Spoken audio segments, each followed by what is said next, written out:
written in the stars, a million miles away. I listen to the end. Seasons come and go, and I will never change. And I'm on my way.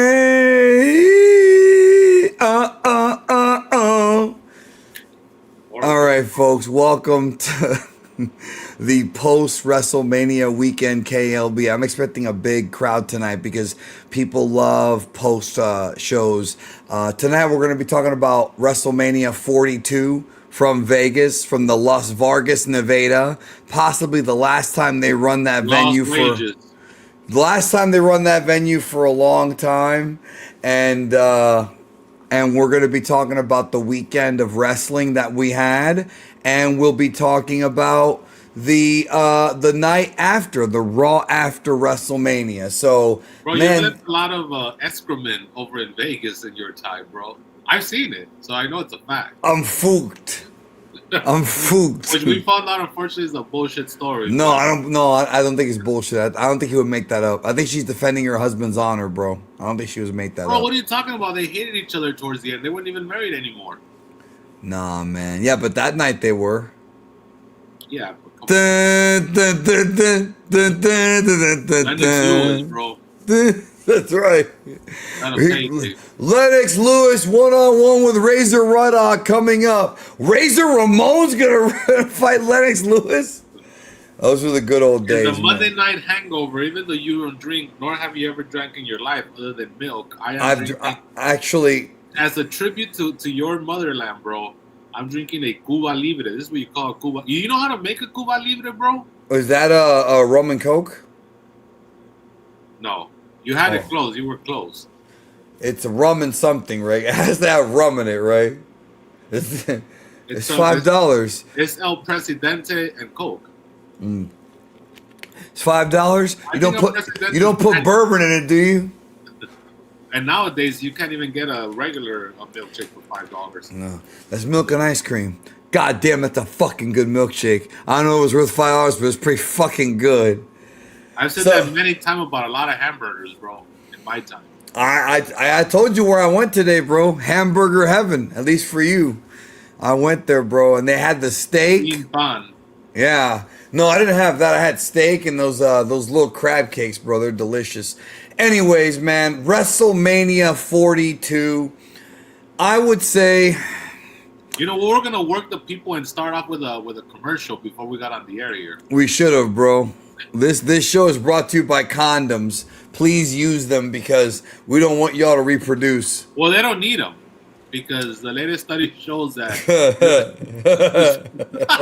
I like how you pop me private. Because there is less. I gotta tell you something. Babies being born right now, and more importantly and more interesting, the male testosterone in ages 18 to 40. Brother, I don't know what dropped more, the attendance for WrestleMania from last year to this year. Or the male testosterone, bro. Listen, okay. Does that mean that Victor Valfor Gracie wouldn't? That's why the number dropped. Him and John Jones don't take them anymore. That's why the numbers dropped. Listen, though. Listen. Okay, no, I am not drunk, but I am high. And I'll tell you the story behind that. It's 420. So I was going to go on Twitch and watch some Japanese shows. And I took the weed gimmick, bro. The what do you call it? The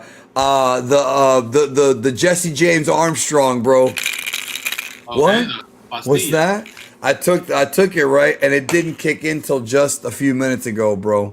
So it is 420. So he said he went into the dressing room and just shaked it, right? And a lot of the boys came over. In the 90s, you shake it and everybody looked over. But then in the 2010s, we did the same thing and nobody looked over. That's when they knew the business was dead, bro. Kevin Nash said this business is dead now.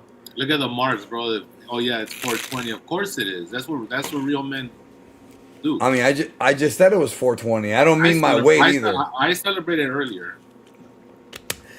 Oh, did you? Okay, good. Well, you're connected to this youth, bro.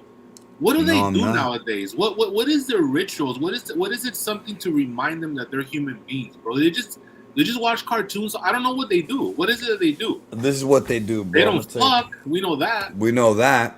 They don't partake in substances.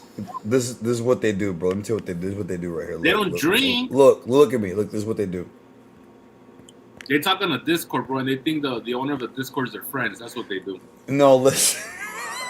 I didn't say. Remember, I didn't say. Don't do this to me today, all right? I didn't say who, man. I promised you. I didn't say any names. Don't do this to me. That's not just what they do. Okay, look what they really do. Listen, this is what they do, and this is. I'm being serious now for just a moment. All right, if I can be serious for a minute. Look, they go on TikTok and they spend all day on TikTok, bro.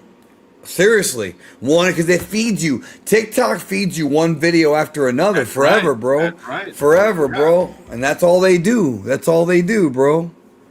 And they ask for birthday shout-outs.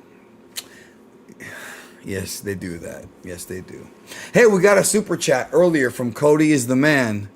I don't understand. Bro, let's put him over. Look, he updated his picture, bro. He did. You know what? He popped me. I don't understand why they book Cody like this. He's the best. Smoking mirrors. Whoa, you're only smoking mirrors. He's the best. They booked him so horrible since 40. I know I say shit about it, but I love Cody. He's the best. He's my hero. I'm drunk and high. Let's go, Cody. He's the man. So we know he's partaking in substances. Okay, well, yeah, I mean, Cody has carried the company for the last 2-3 years, so he, in a way, you're right, but I agree with him. What goes up must come down eventually. Well, I agree with him about the booking. I don't think he's wrong about the booking, but I also think that, and this goes back to what you and I have talked about, I think that he is getting stale. Sorry. And I think that it might be time for him to refreshen his character, either by going heel or doing something else. But I don't think he wants to do that. Like, I don't think he wants to do that, bro. All right, so let's get started with this. I'm going to ask you the very simplistic yet vague question. What did you think of the weekend? And not the singer, the WrestleMania weekend. Well, his song wasn't featured this year after 5 years in a row. I really enjoyed the Sandman retirement. You put it over, and a few others did, and I saw it. I enjoyed that. No, they didn't bring back James Mitchell. Well, no, they didn't. But Mick Foley did some stuff. I'm popping myself, bro. You listen. Joey Janela's Spring Break Parts 1 and 2 on Friday and Saturday was the most fun I've had watching professional wrestling. One of your guys, Sean Ross Sapp, got a payday, and so did Brian Chico Alvarez, bro. They went in there and they started because what happens is that every year they have this traditional, like, it's not really a battle royal, bro. It's just a fight, and anybody's invited. And some of those matches go for an hour and a half. Some of them go for 2 hours. And so the wackiness ensues when anybody and everybody shows up. Now, I will say this, right? There was a couple dinosaurs that entered the fight. And Brian Alvarez did say, he did not reveal who, of course, but he did say there was somebody that's very, very popular in one of the big companies that was a dinosaur in that match. And I'm curious who it was. Me too. It's probably Drew McIntyre is my pick. What was he tall? Because he kind of looked like Drew. Yeah, it was a big dinosaur, bro. Well, it was a couple of them. Okay, maybe I'm gonna have to take a look. Castagnoli, bro. Maybe he was one of the ice cream guys, right? Right, and he does stuff like that. He likes to do wacky stuff like that. Yeah, I will. Okay, so besides that, they brought the zombie out. The zombie came out. During the Sandman. Yeah, they brought a Fonzie. Fonzie got him paid. They had the Invisible Man and the Invisible Stan. That's both. Right, and they turned on the Sandman. Yes, and they had Fonzie was there. Well, the man was his opponent, but yeah, Fonzie was there, Mick was there, a bunch of geeks were there. That one porn star, Kendra Lust, was there. And that's a real woman, bro. See, is that one of the ones? Is that one of the ones that Ed Laredo wants to fuck or did? Bro, you're very inside on this chat. She's over 18, so I don't know, but that's a Jerry Lawler joke. Well, that's also very inside. And So they had Brody King, not Brody King, bro, fucking Brody Lee's son. Number uno or whatever his name is. -1, bro. -1. That's it. But now he's Brody Jr. He was called. The match was good. It wasn't great, but how old is that kid, bro? He's 14 now. Okay. But he main evented night 2 against Joey Janela, and it was for a 28-minute match. It was a really damn good match, and it was. He's the same age as Darby Allin, the AEW champion. Yeah, that's right. No, he's not. But he's the same size. You mean not the same age? Orange Fanboy says, when will Orange be in WWE? I can't wait. Keep on waiting. Maybe someday in the future. Godzilla -1. See, that's who should have been in the match, bro. So, let me ask. So you enjoyed that. What else? But ultimately, WrestleMania was just not good. It's not what we expect it to be. It's basically like night 1 was just bad, except for like that's one of the all-time horrible shows in the history of WrestleMania, bro. Night 1. It was a big disappointment. I don't know about the all-time. Maybe. Now, night 2. I mean, what was good about night 1, bro? You like Gunther and Rollins. It was okay. I liked it more than you did. I'll get to that, but let me finish my point overall. Night 2 was a little bit better, but I think ultimately... It was a lot better, bro. Night 2 had a 5-star match, in my opinion. No, well, you're not wrong. It did. Ultimately, the issue that a lot of people had was they called it like commercial mania or advertised mania because after every match they had a 4-minute commercial break. And then in night 1 specifically, after the co-main event, there was like a 45-minute break before the main event. And they had some stuff with John Cena. They had some stuff with, the attendance, the stuff. Don't even get me started. I got stuff to say about the Hall of Fame, bro. I have things to say. Get it all out, bro. You got promos. Get them all out. I got promos. And, but basically, yeah, they did, it was just, there's so much time in between the matches. And in some cases that's okay, in other cases it's not. But I did do something. I thought about it, right? If you were to cut out all the gaga, all the TV gaga, like Dr. D said, He's never said that, but okay, I hear you. He did say it. He said it in that promo. No, he never said that. I think you're merging Pat Patterson with Dr. D, bro. No, he said TV Gaga. You through talking? Are you through talking this TV Gaga? He said it right there in that promo, bro. Yeah, I'm going up to Vancouver, BC. Everybody write me a letter. Say Dr. D, Dr. D. I love that promo, bro. Because he's a babyface and a heel at the same promo. Yeah, he is, bro. Yeah, no. First they want his help. They go to the doctor. Then he heals on him. And then he's like, get away from me. I don't want you touching me like you just did. And then the best part is when he just stops and he goes, sounds like to me it's going to be a night at the Freakers Ball. You know what I mean? We got them all running around. People with spears. You got big fat people. You got the doctor. Then you got the doctor. And that's when he goes heel. So, okay. Night 1... I like how these marks, they don't say it's their opinion. They don't know how to have respectful conversations. The slim whoppers like WrestleMania was worse, but go off. Motherfucker, why was it worse? Like, why? Is it because you say so? Anyway. Why his opinion? I don't know. But whatever. Go on, Danny. Finish it. I'm not gonna. You know what? I'm not gonna pay no mind to that. Don't. That was my bad. Only the ones that pay good, hard-earned money, bro. I agree with Dragon Slayer. Well, I don't agree with him. He told me cut a promo on Stephanie. Yes, I'm gonna talk about Stephanie. I have things to say. Trust me. I have things to say. So, night 1 angered me and left me very empty. But ultimately, here's the thing, man. Night 1 almost broke me. You saw I was texting you. Yeah, I'm just gonna say this. Like, okay, I feel like. Look, it's like every month WWE continues to prove that they care more about the money than the fan experience. I'm just going to say this. I saw the show at home on Disney Plus using a friend's account. Sorry, not sorry. Very But corny. if I had paid, very Cuban too. very Cuban. If I had paid what they were charging for tickets for night one, I'd be pissed.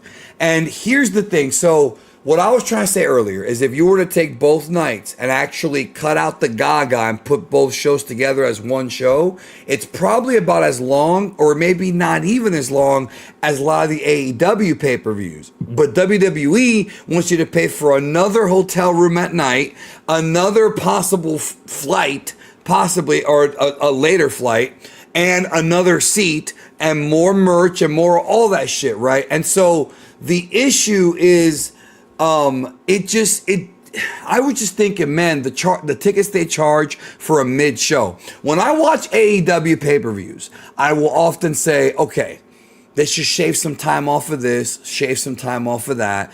I think AEW lets some of their matches go too long. This WrestleMania, these WrestleManias is the night when WWE should let everybody go longer than they should. And they have in the past. WrestleMania 38, 39, and 40, I thought all the matches had great time. I love those shows, bro. For this WrestleMania, though, bro, I felt like multiple matches were cut short before they really got going, especially night one. Example, I was really getting into Liv Morgan, Stephanie Valkyrie. I liked the feud. The match was going great. They had chemistry. Her ass was popping, which is always good. Their ass. But yes, hers was too.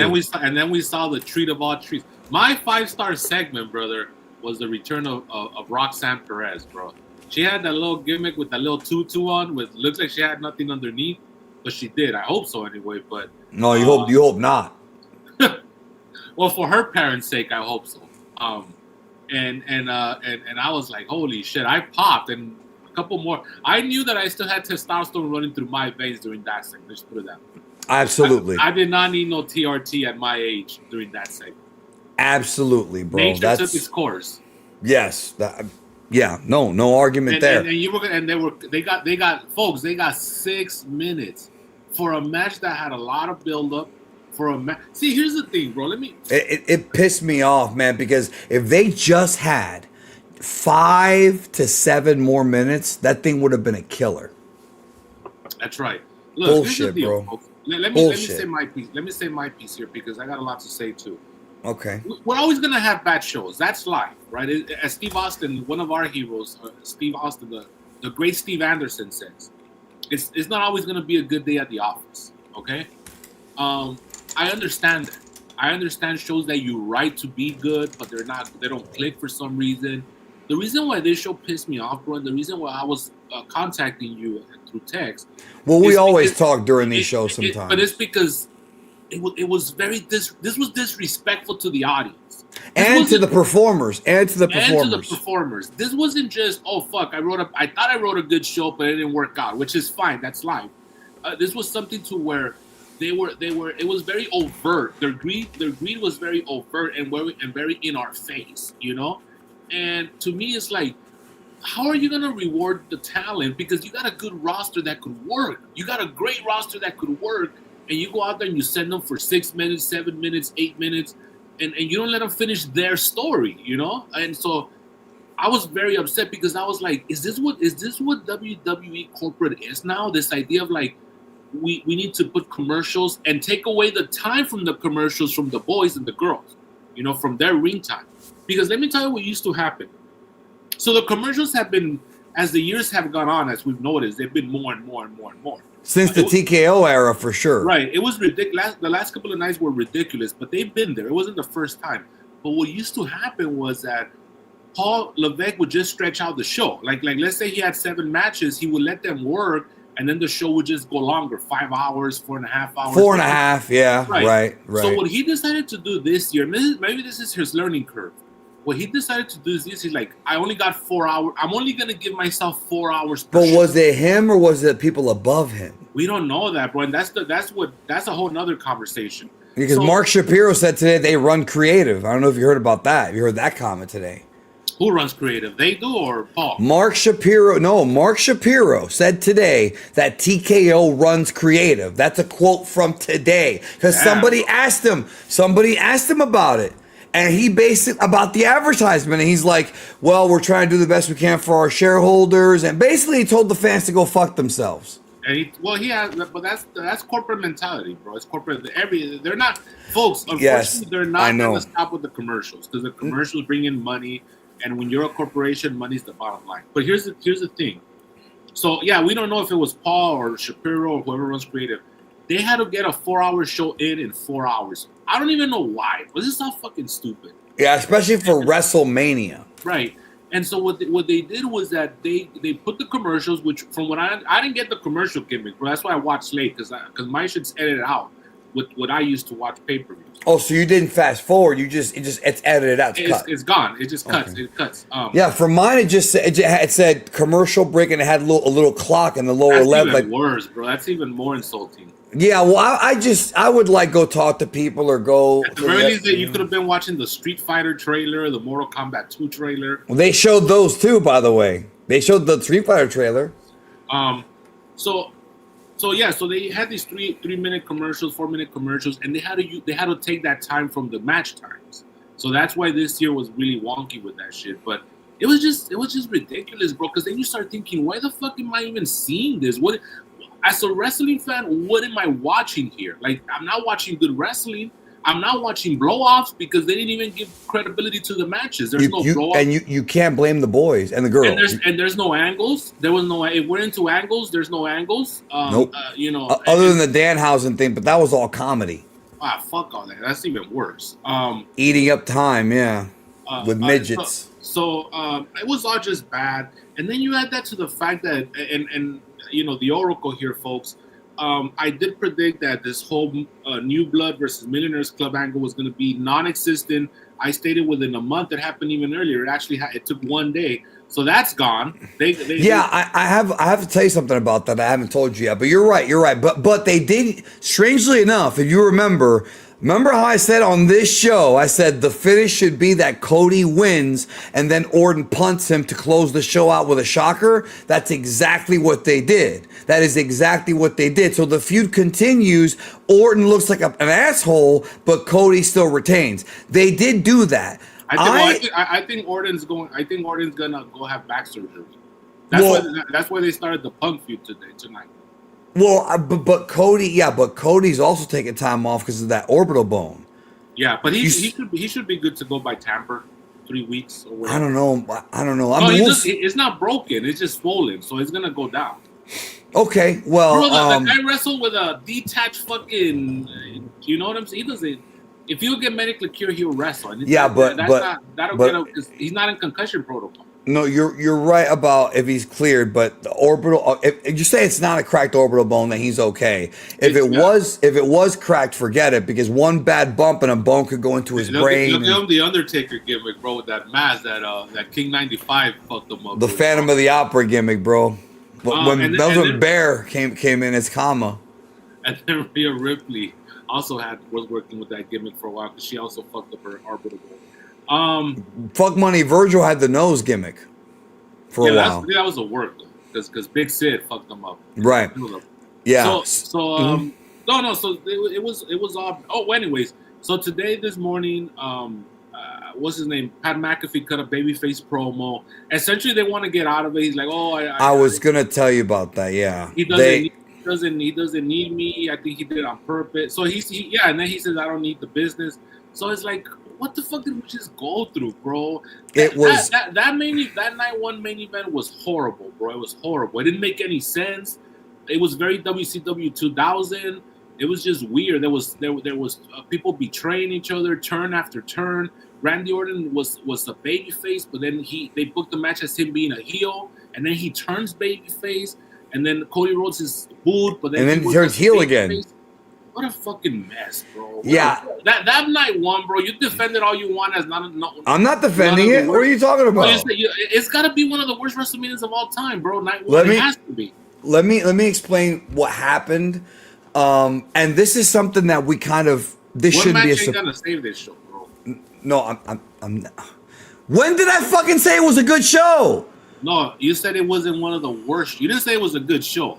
But you said No, the entire weekend wasn't one of the worst. Night one was bad. Night one had one good match and match that I thought was above average that could have been great.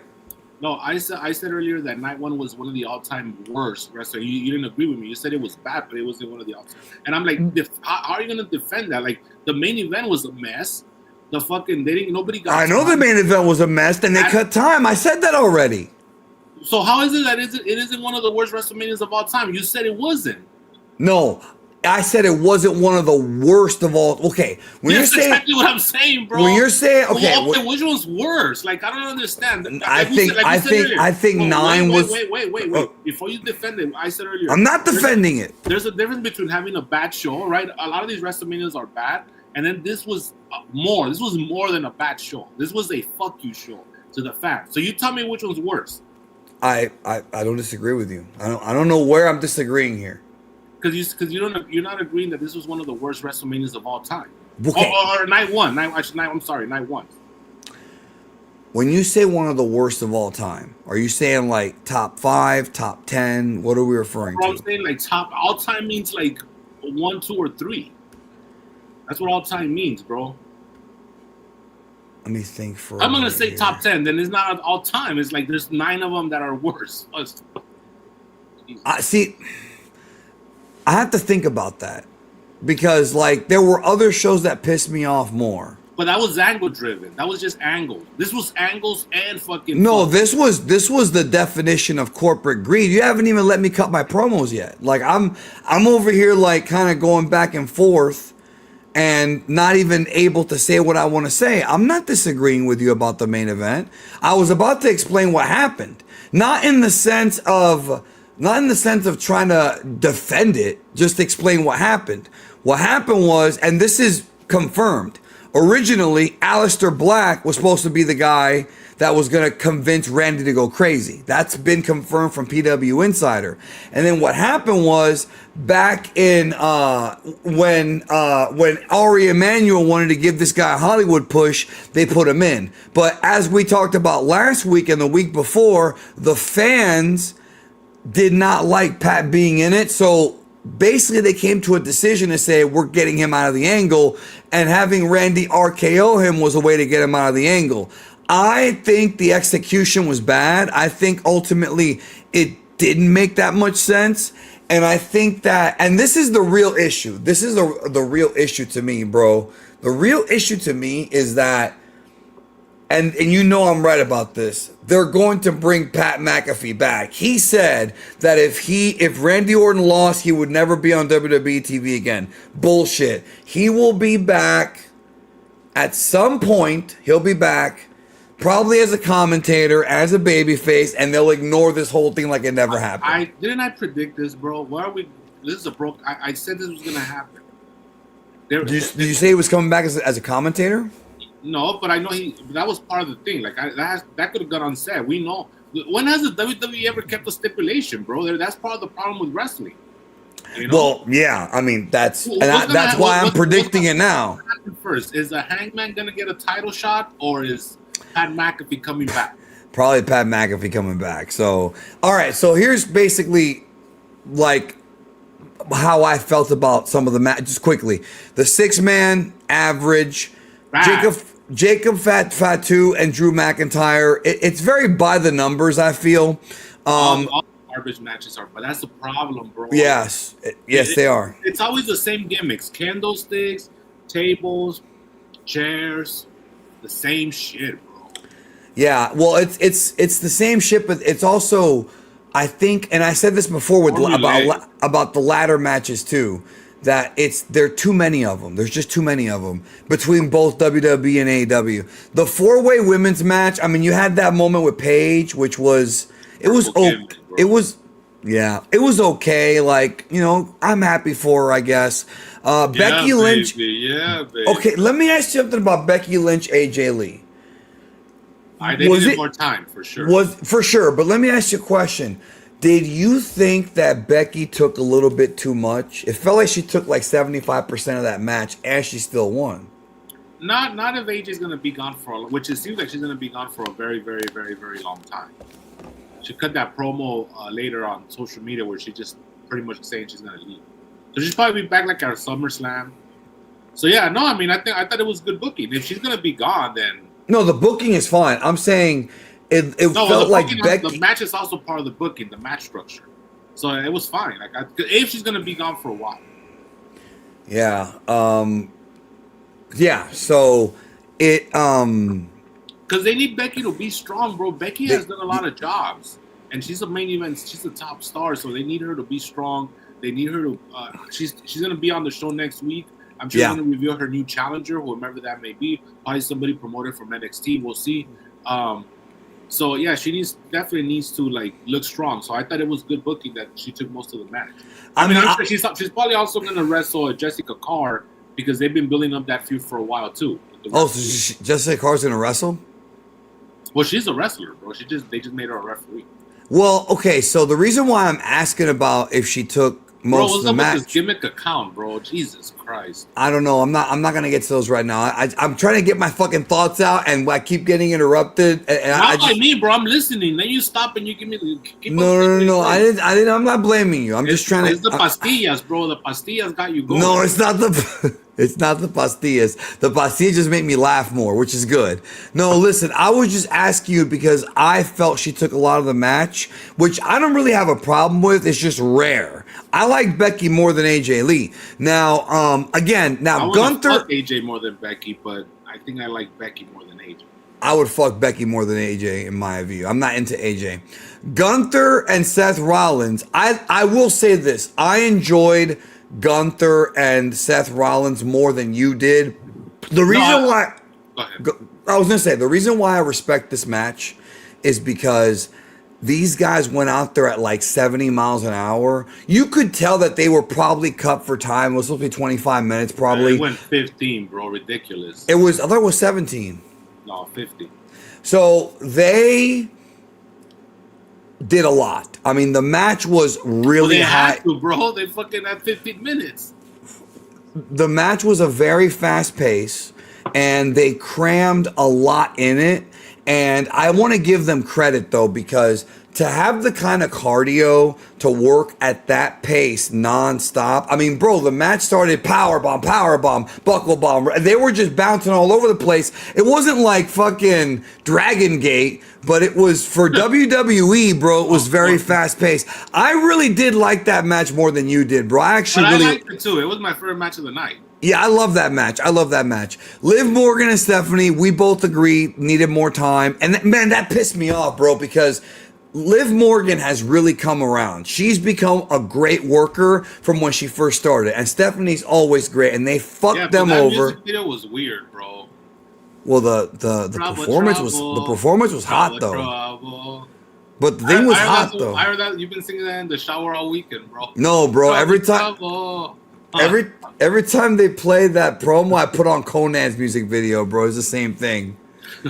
Remember that shit, bro? Arriba la raza, all day, every day. You do the gimmick with the chair, bro. You know what the bitches do, bro? When they dance around the chair, that's what you do. It was hot, bro. That shit was hot. That shit was hot, bro. That shit was hot, all right?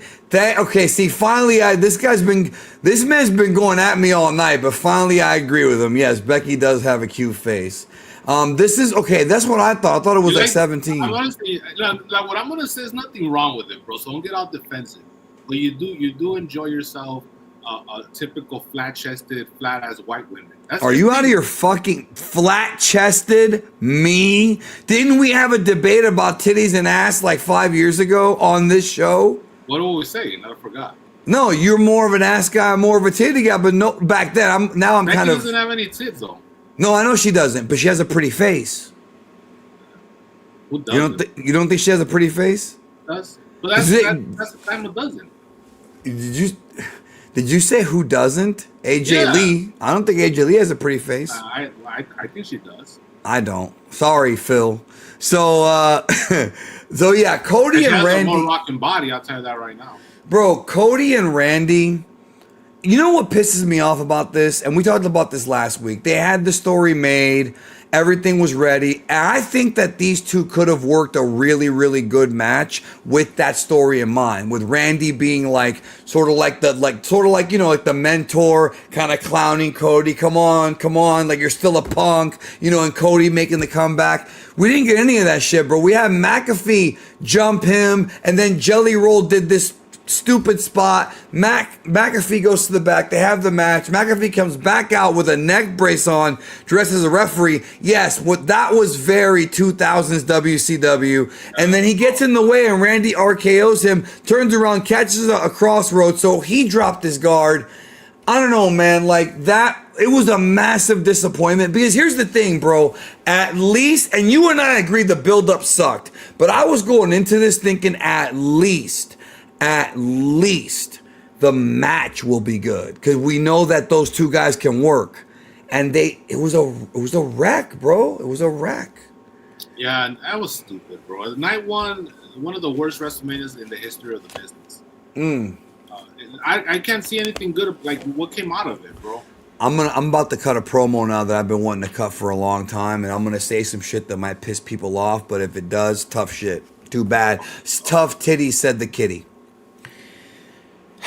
Stephanie McMahon. She takes an hour. The entire Hall of Fame was 2.5 hours. The first hour was Stephanie McMahon. All three kids had to talk. No, the mom. The first hour was Linda Zombie talk. Was that, bro? Bro, that her who they face. booked brother, I think they booked the same person who wrestled the Sandman that did the promo for Stephanie. At the exact same time, they double booked it like Sabu. Rest in peace, bro. And Linda's still alive, though. Barely. Barely. But she has some big titties, though. Yes, she does. That's a fact. But okay, so don't say nothing about the daughters. So the crowd was chanting, "Thank you, Vince." Let me just get this. You gotta let me get this. Just please let me get this promo out, bro. Please, I'm begging you. Let me get this out. Go for it. Listen. Listen to me. Nobody is denying that Vince McMahon has created a lot of memories from my childhood and a lot of people in the chat right now. No one's denying that. I'm not taking anything away from Vince McMahon, the promoter, and because somebody on Twitter, of course, had to bring this up. Well, he hasn't been convicted of anything. First of all, you dumb fuck, it's a civil lawsuit. Civil suits are not criminal suits. That's number one. OJ found that out. Yes, he did. Don't even get me started. You know I'll really start talking if you want to go there, bro. Bro, are you gonna hire Vinny to write a book that says "If I Did It"? Yeah, if I shit it, bro. If I shit it. So. All right, listen. I still do not feel comfortable chanting "Thank you, Vince," just based on what's already come out. Now, again, am I thankful for the memories he's given us? Sure. But I don't know, man. I think all it does is shows that WWE fans are zombies. But that's not the worst part. She takes up an hour to the point where our boy AJ, at the end of the night, he comes out and he goes, "I know you guys are tired. I'm just going to say this. Any promoter I worked for, thank you. Any wrestler I worked with, thank you." I wanted him to say the word Scott D'Amore, bro. It never came out of his mouth. No, and then he ended it with, "And if I ever said I love you, I meant it." Very nice words. But man, he knew he was fucked. And then here's the thing here's the one, Draven. And you're going to agree with me because you and I have had conversations about this parasocial bullshit. I called this out on social media. The amount of people who were like, "But she's a good person." How the fuck do you know she's a good person, bro? Because WWE told you she is? The company that has employed her since she was a kid. But I mean, if Akira Kurosawa came out, like, you have an idea of who he was, you know? Not Akira Kurosawa, but that was a legendary filmmaker. I was about to say, what does that have to do? What does that do with wrestling? The Dragon's Ball writer. Toriyama? Okay, listen to me before you have a heart attack. I haven't said anything yet. You have the same perspective of Toriyama that these marks have of. No, I don't. No, I do not. Okay, maybe let's say you have a little more, but you don't. And I don't give a fuck what you say right now. You do not have enough. It's impossible, literally impossible. You don't have enough to know that this man was a good man. That's exactly the point I was about to make. If you let me finish, but you tribute Toriyama up the ass. What? I mean, you still tribute Toriyama up the ass or whatever. All they want to do is pay tribute to Stephanie, bro. Are they wrong? Maybe, yes, possibly. I'm sure they are, but we have to check ourselves, dude. Finish whatever you're gonna say. I'm sorry. I'm hitting you with truth bombs, bro. I'm sorry. You're not hitting me. You're not hitting me with truth bombs. I'm getting very frustrated because, like, I don't even get to finish my point, and you throw in Toriyama that has nothing to do with this, and I didn't even get to finish my point. Okay, like, you can't. Then. What are you gonna say? You can't just jump into the middle of me talking when I'm building a point. Bro, you give me the floor. Don't give me the... Finish what you're going to say. I'll be here listening. Okay. I commented. You know what? I'm going to read exactly what I commented. Exactly. Word for word. I'm going to tell you exactly what I said. Because I have a promo to cut. And I'm going to cut it. I'm going to tell you exactly what I said. This is what I said. Ready? Folks in the replies claiming a celebrity is a good person makes me wonder how they truly know that. Every celebrity is a good or a bad person until the public decides they're not. It goes both ways, and both ways are bullshit. You don't know if a person is good or bad unless you actually know them. Right? So I say that. Right? Then I have people telling me, well, she was nice to me. The chest popped me, Rob. You keep on going. Well, she was nice to me, and so I'm okay with her taking up an hour of the Hall of Fame. Oh, and by the way, because Stephanie was nice to me, I'm okay with her going on last at the WrestleMania. The ego of that fucking woman. The $850 belt, not enough. Taking up an hour at the Hall of Fame when she hasn't done shit for the business, not enough. Having a fucking podcast still where it's all fucking blowjob shit. That I do agree with. Not enough. But the fact that she went out after AJ Styles, every single year going back to 2005 when they wheel out the Hall of Famers, the last person to go out is the headliner. Bruno, Warrior, Goldberg, Sting, whomever. Well, not Bret Hart. Stephanie McMahon, well, he didn't want to go out. Stephanie McMahon went out after AJ Styles. There were people defending this. Well, she was nice to me. And I there's one guy in particular who I'm cool with him, but he's got a bias, and I called him out on it. And of course, like a lot of these guys, they have no answer because they can't refute my point. Just because you have a good experience with a celebrity, just because... Now look, let me get this out of the way too. I respect Stephanie's philanthropic work. Her doing the stuff for the sick kids, I respect that.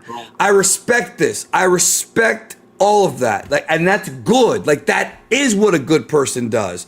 But let me tell you the reality of people, bro. Human beings are both good people and bad people. Because for all the fucking shit she does for charity, there's a shitload of people who have worked under her, who have said a lot of shit about her being cruel, manipulative. Ask fucking Greenie. Ask Goldie. Ask Maven. Ask even Russo. Ask anybody who has worked with Stephanie. And you're going to get people saying she's wonderful, and you're going to get people saying that she can be a taskmaster for a job that she didn't even fucking earn. So for her to put herself above fucking AJ Styles, for anybody to defend that shit because she was nice to you, that's called having a bias and having your head up your own fucking ass. Because let me just put it to you like this.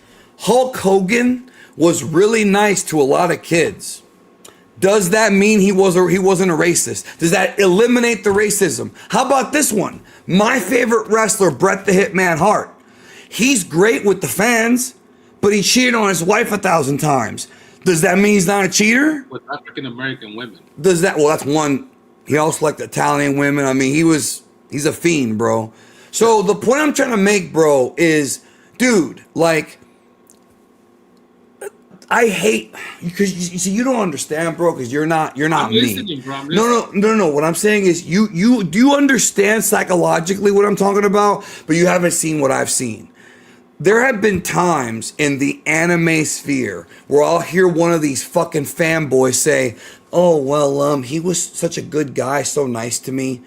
Of course, they're nice to you. I was saying that about Goldar, bro. People love that guy. No, that guy's cool.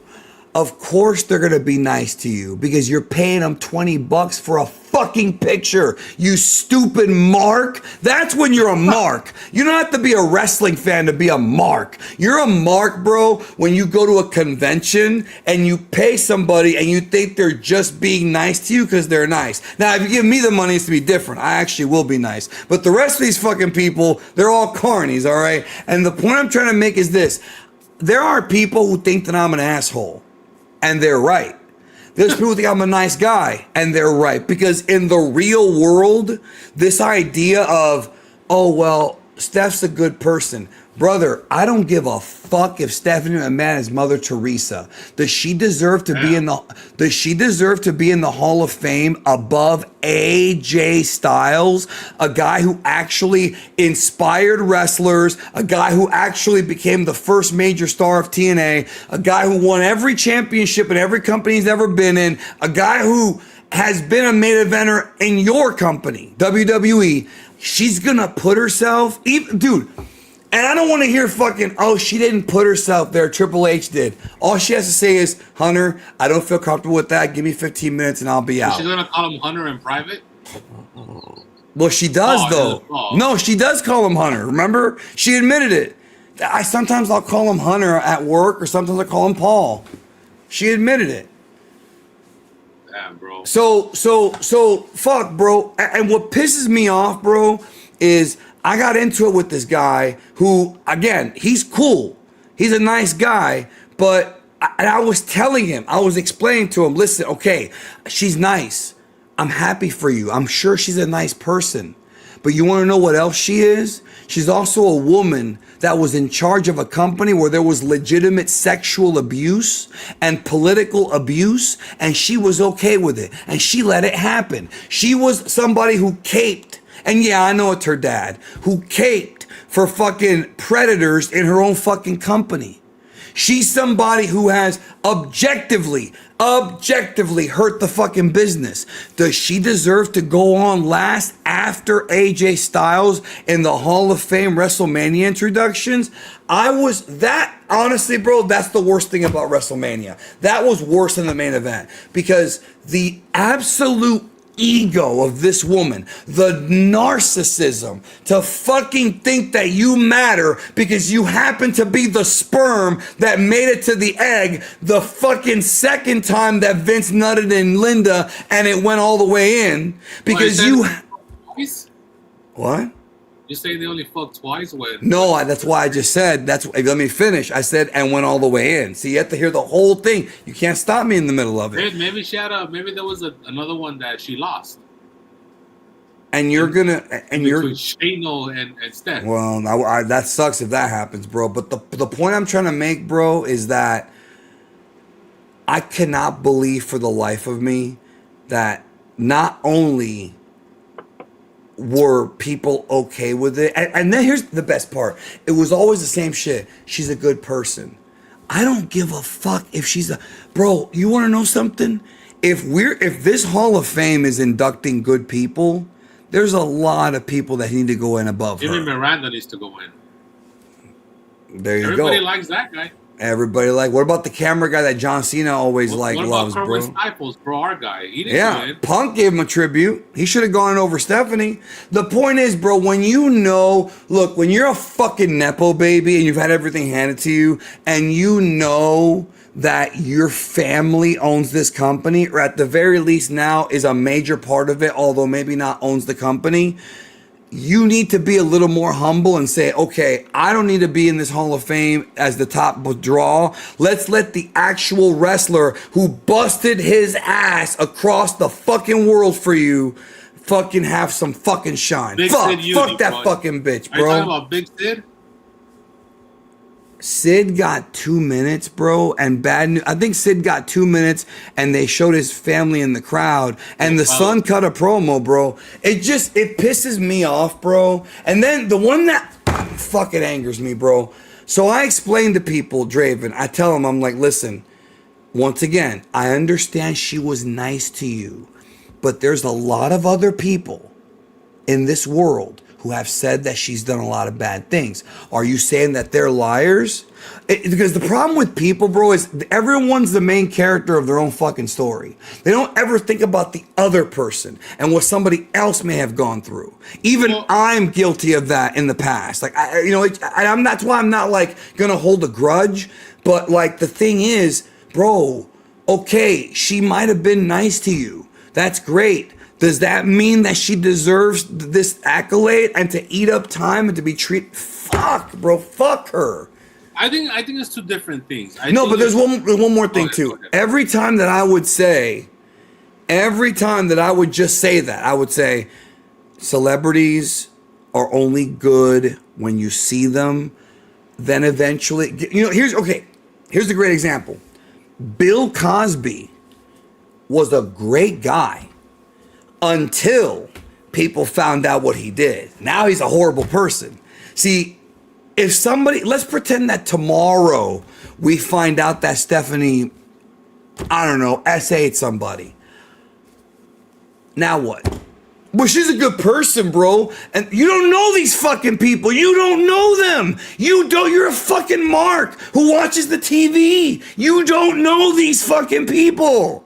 You don't. Just like I don't know Toriyama. I don't fucking know the guy. That's why pedestaling a celebrity is already bad. But the problem is that when I say the truth, which is you don't know them, you know what their response is? You know what their response is, bro? What? Oh, okay, I understand, Danny. You just hate Stephanie. You're a hater. Fuck, bro. Grow the fuck up. Let's be adults. I get it, bro. You hate Stephanie. You want to know something? You hate Vince McMahon. You want to know something, folks? Let me just put it to you like this. If I had a daughter, if that referee, Rita Chatterton, was my daughter and Vince pulled her on top of him which is, he paid for this, confirmed. That is not speculation. That he had to give her money. He gave her $1 million. Yeah. If that was my daughter, bro, how would I ever see Vince McMahon as a good person? I wouldn't give a fuck about anything. And so people need to get their heads out of their fucking asses and look at the world for what it really is. And that's that human beings are complex. Is Stephanie a nice person? I'm sure she's nice to people. I don't think she's an evil human being. But if somebody else thinks so and has reasons to think that, I can't even argue with them.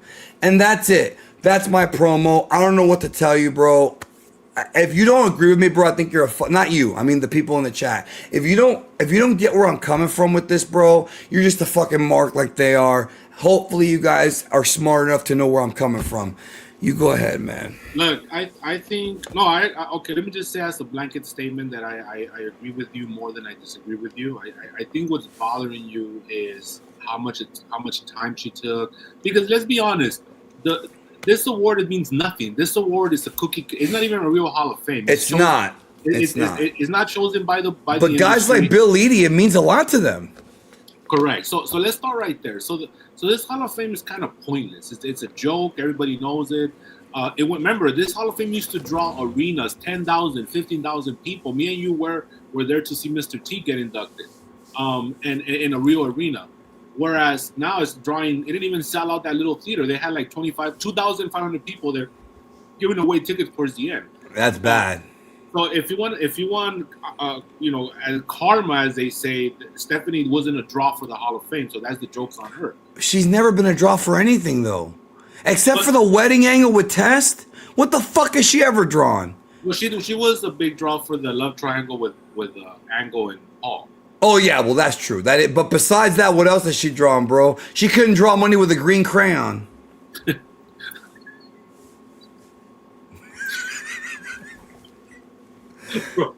The old Cardi guys are laughing at your grave right now. Listen, I hope you like that one, bro. I hope you like that. There's a breakdown here, and yeah, somebody said on the chat, my therapist degree definitely helped me right now, bro, because I'm used to it, my day to day. You're used to having people do that to you, but not about Stephanie. Maybe not. But here's the thing. First of all, I don't think it's fair to say, oh, Greenie hates her. When you're part of a corporate structure which is connected to capitalism, it brings that out in people. Yes, that's why does. I hate capitalism. I hate it. Now, agreed. There is the difference between doing your job as a supervisor, as a head of a company, which I always like to reflect the mirror back to you. That's why I brought Toriyama right now. And you gotta be mindful of that, because I could bust out the hypocrite card right now, but I'm not gonna do that. Well, it's more complicated than that, but yeah. I mean, it really isn't, but you want to go that route. Fine. We're not going to go there. We don't have time. But I will say this. At times, you yourself running the business that you run with your channel have had to make decisions that affect other people's livelihood, okay? Does that make you a bad person? The answer to that is no. It makes you a businessman who's trying to make the right decision for the survival of the business, okay? Again, right. I don't agree with that shit. I don't like capitalism, but that's why capitalism is greed. It's evil. It does things like that to people. So that's not a reflection on Stephanie, bro. The fact that she had to fire Greenie or talk down to Goldie, that's them being bitter about being underneath a woman, in my opinion. Okay? Now, you can't also compare what Vince did to what if all her negative feedback is, oh, she was a horrible boss, which from what I understand, that's what everybody says, then she... No, I'm not comparing Vince and Stephanie at all. It's just there were people telling me, they were saying, oh, you just hate Vince and you hate Stephanie. I don't hate either one of them. But what I don't do is I don't put them on a pedestal. That's my point. I do not hate either of those two people. But what I do not do is put celebrities on a pedestal, because every single celebrity, folks, is a human being like the rest of us, and we all fuck up. Brother, when this movie Godzilla -2 or whatever the fuck, if it sucks, bro, and you come out here sucking his dick, I'll be heartbroken. No. You're gonna go through. First of all, because I know human behavior. First of all, I will say that your first viewing of it, you are gonna go through Phantom Menace syndrome. I hate to break it to you. Maybe, but please don't turn this against me, bro. I don't. No, hey, you gotta. Sometimes I gotta give that feedback because you're doing the same thing you tell other people. You're very external, and you don't understand how you've already done this yourself, and very recently. Well, I said earlier, I literally said sometimes I'm guilty of it too. I just said that. But then you said like years ago. You said no. I have been years ago, maybe even yesterday. But the point is, stop pedestaling people you don't fucking know. Nobody knows fucking Stephanie. Ask you. It's important that I ask you this last question, and then we'll move on. This last question that's very important. Question you gotta ask yourself, bro, is why the fuck did it piss you off so much? That's it. Just the ego and the narcissism, and like the fact that she hasn't done. I have no personal issue with her, but she hasn't done shit for the business, bro. AJ Styles deserved better. That's why, and you agree with me on that, right? But isn't it his job to advocate for himself? Maybe he did, and maybe they told him to get fucked. I have no idea. We don't know. We don't know.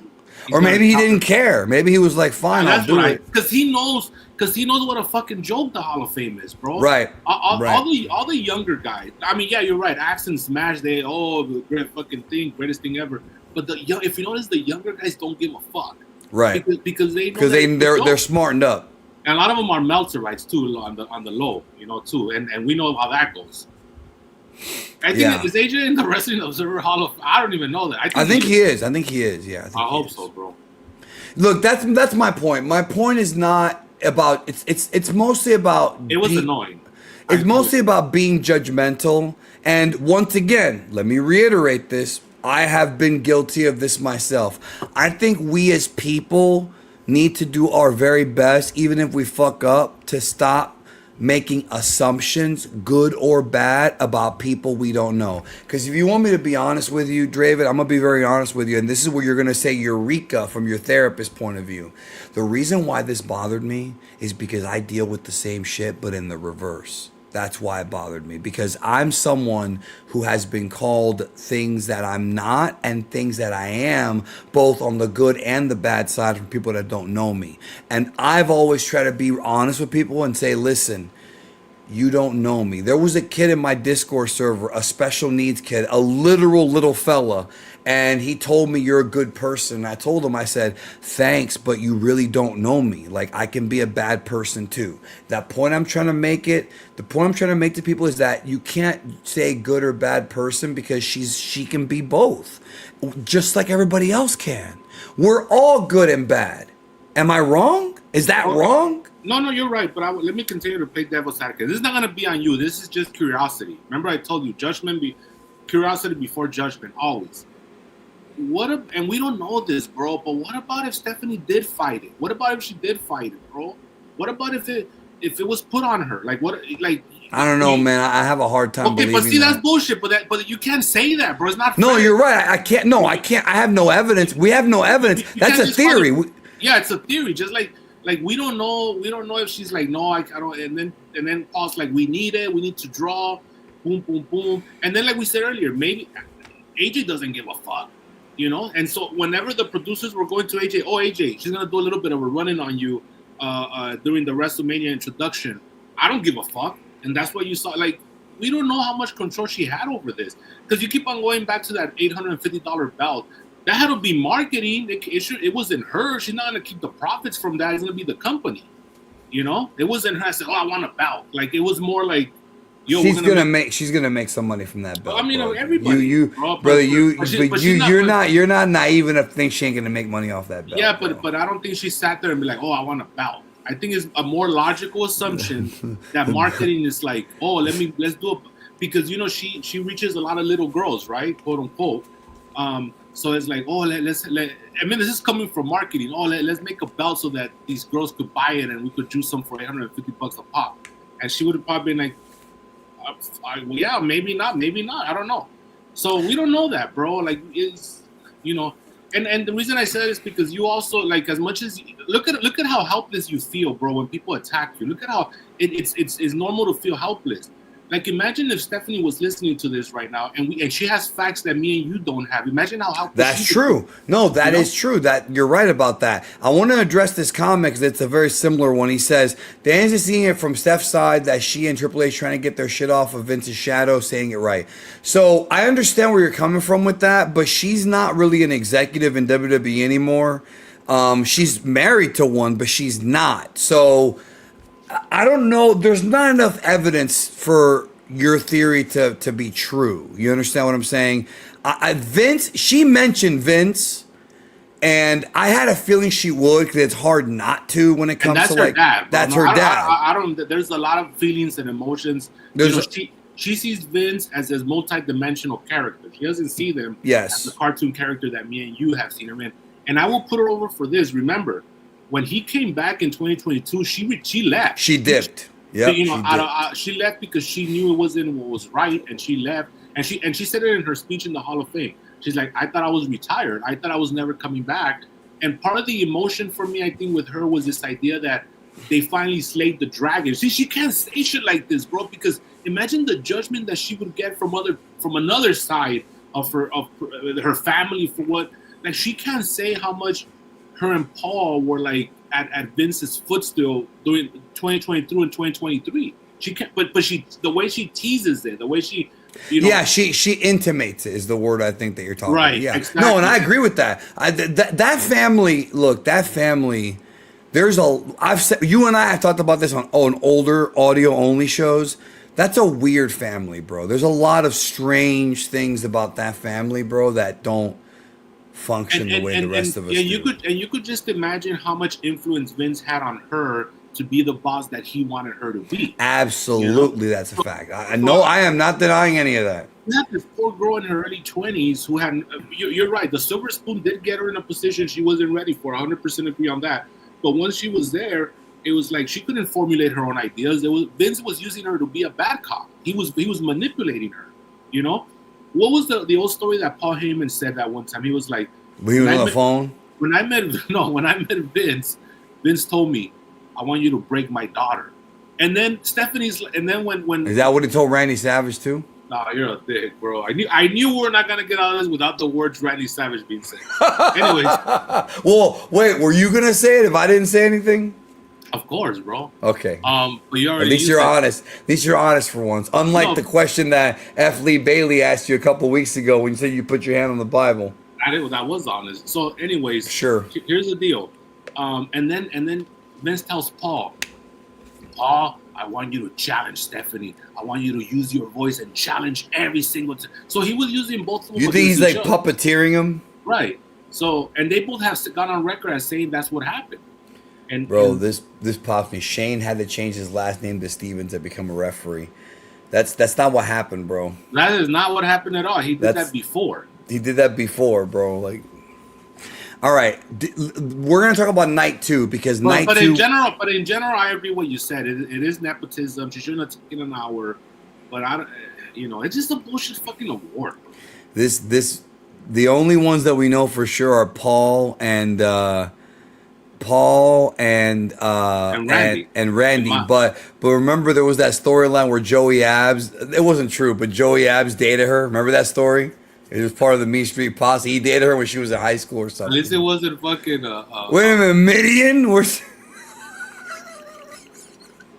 Would you met this? I met him, bro. No, at least it wasn't a Willie Green, bro. That's right, the one we never saw. So before we move on to night 2, which was much better, okay, night 2, we're going to put over night 2. Let's get these super chats out of the way, all right, real quick. All the way to the top, I'm ready. All right, Super the Great One, not including the main event. If you add up all the matches night 1, it's less time than Stephanie's Hall of Fame speech. Oh, that's crazy. That's wild. Guys, that's my promo. I hated that so much because it was so disrespectful. Like, why? What am I didn't. Was it even wrestling, bro? I don't know what we were watching. Like, it was just weird. Night 1 especially. But yeah. Night 2 ain't gonna get away with it either because there's a couple matches there that got robbed as well. Yeah, right. No, 100%. Next one here from Slick. I forwarded some stats from the show to Dirt Sheet. To the Dirt Sheet. There's a room in my server called the Dirt Sheet. Oh, and God. I can tell you what it's about here in a minute. It says I felt it was relevant to the current topic. Let me know if you want more. So this is what he wrote, bro. This is stuff that's going to be in the Observer this week, I'm sure. So okay, so night 1. We're comparing WrestleMania. So WrestleMania 42 night 1. 85 minutes and 35 seconds, an hour and 25 of ring time. Night 2 was an hour and 25 also, according to this, 49. Total wrestling time, 2 hours, 51 minutes. Night 1 had 50,816, down 17% from last year. Night 2 had 55,256, down 12.61% from last year. Andy. These are very Andy-rific stats, bro. You know this guy's a worker, right? And he's in the KLB group. Bro, I party with workers in my time. So let's just put it that way. All right, good. I'm not denying it. There are some stories you can't even tell on here, even if she's in prison. The Chick Magnet, having to do with Chick Magnet. Oh, that's I wasn't even thinking about that story. Okay. Somebody went for a run to get Chick Magnet his stuff. Let's just put it that way. No, bro. Okay. You know what? I kind of want you to tell that. Maybe not today, though. Off fair. No, I know what the story. No, I know what the story is. You've told me already. I'm talking about to the people, but not today. All right. So Mania 39 did about 67,000. That's the one in LA, and then Mania 40 did about 65,000.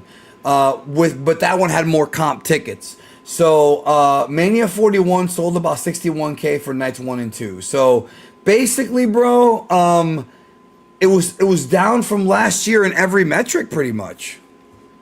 Yeah, it was. But the build-up sucked. It was a bad year, bro. It was a bad year. Hopefully they learn. That's my whole thing. Hopefully they learn. We'll see in Tampa. We'll see in Tampa if they learn. We'll see. Which you're not gonna be at, I'm assuming. I don't know yet. I have to see if I can get ticket deals. I love Danny so much. I'll try. I love Danny so much. I love you, Danny. You're my idol. I can't wait to see you in Florida. I hope you don't run from me. I love you and all the weight you lost. I love it, man. Well, thank you for the $5, brother. I worry about people like this guy. I worry about people like this because they paid $5 of their. I hope you're making good money, bro. I hope he doesn't have matches in his pocket, bro. Just put it that way. I don't trust these kind of people. Yeah. Sniffing glue. Staying suplex with Paige back. Yeah, baby. Who can she and Xavier get as a third? Why is it that with Paige, I'm always thinking of the Terminator theme, bro? Dun, dun, dun, dun. Oh, baby. Yeah, baby. Yeah, baby. Where's Brad Maddox at, bro? That's what he's saying. Who's going to be the third man, bro? It ain't going to be Mabel. Who's going to be the third? They already have an African gentleman there, Xavier. There's going to be Marco Stunt, bro, who came back on the Indies this past week. But not Marty Skrull. He's never coming back except Puerto Rico. Maybe it's going to be... You're a dick, bro. Maybe it's going to be Obafemi, bro. He'll be the third man. Yeah, but they've already got Xavier as the African. You got to have a white guy. It's not going to be Brock. Well... Do you think... We've seen those tags, bro. Bro, okay. So Brock Lesnar told... you, bitch. No, he said, thanks, bitch. I was going to say, when... Don't laugh at that, bro. No, you laughed first. You laughed. You always tell me not to laugh at it, but you always laugh first. Okay, so Brock Lesnar asked Janelle Grant to send him a picture of her urinating, or a video. It was a video of her peeing. And then when she sent it to him, he said, thanks, bitch. Do you think he said the same thing to Obafemi after the match, bro? Thanks, bitch. Or was it thanks, boy? No, you laugh because you know I'm right. That's why you're laughing. You know, a lot of I don't know how many of these post 87s even know what the term boy means, bro, how bad it is.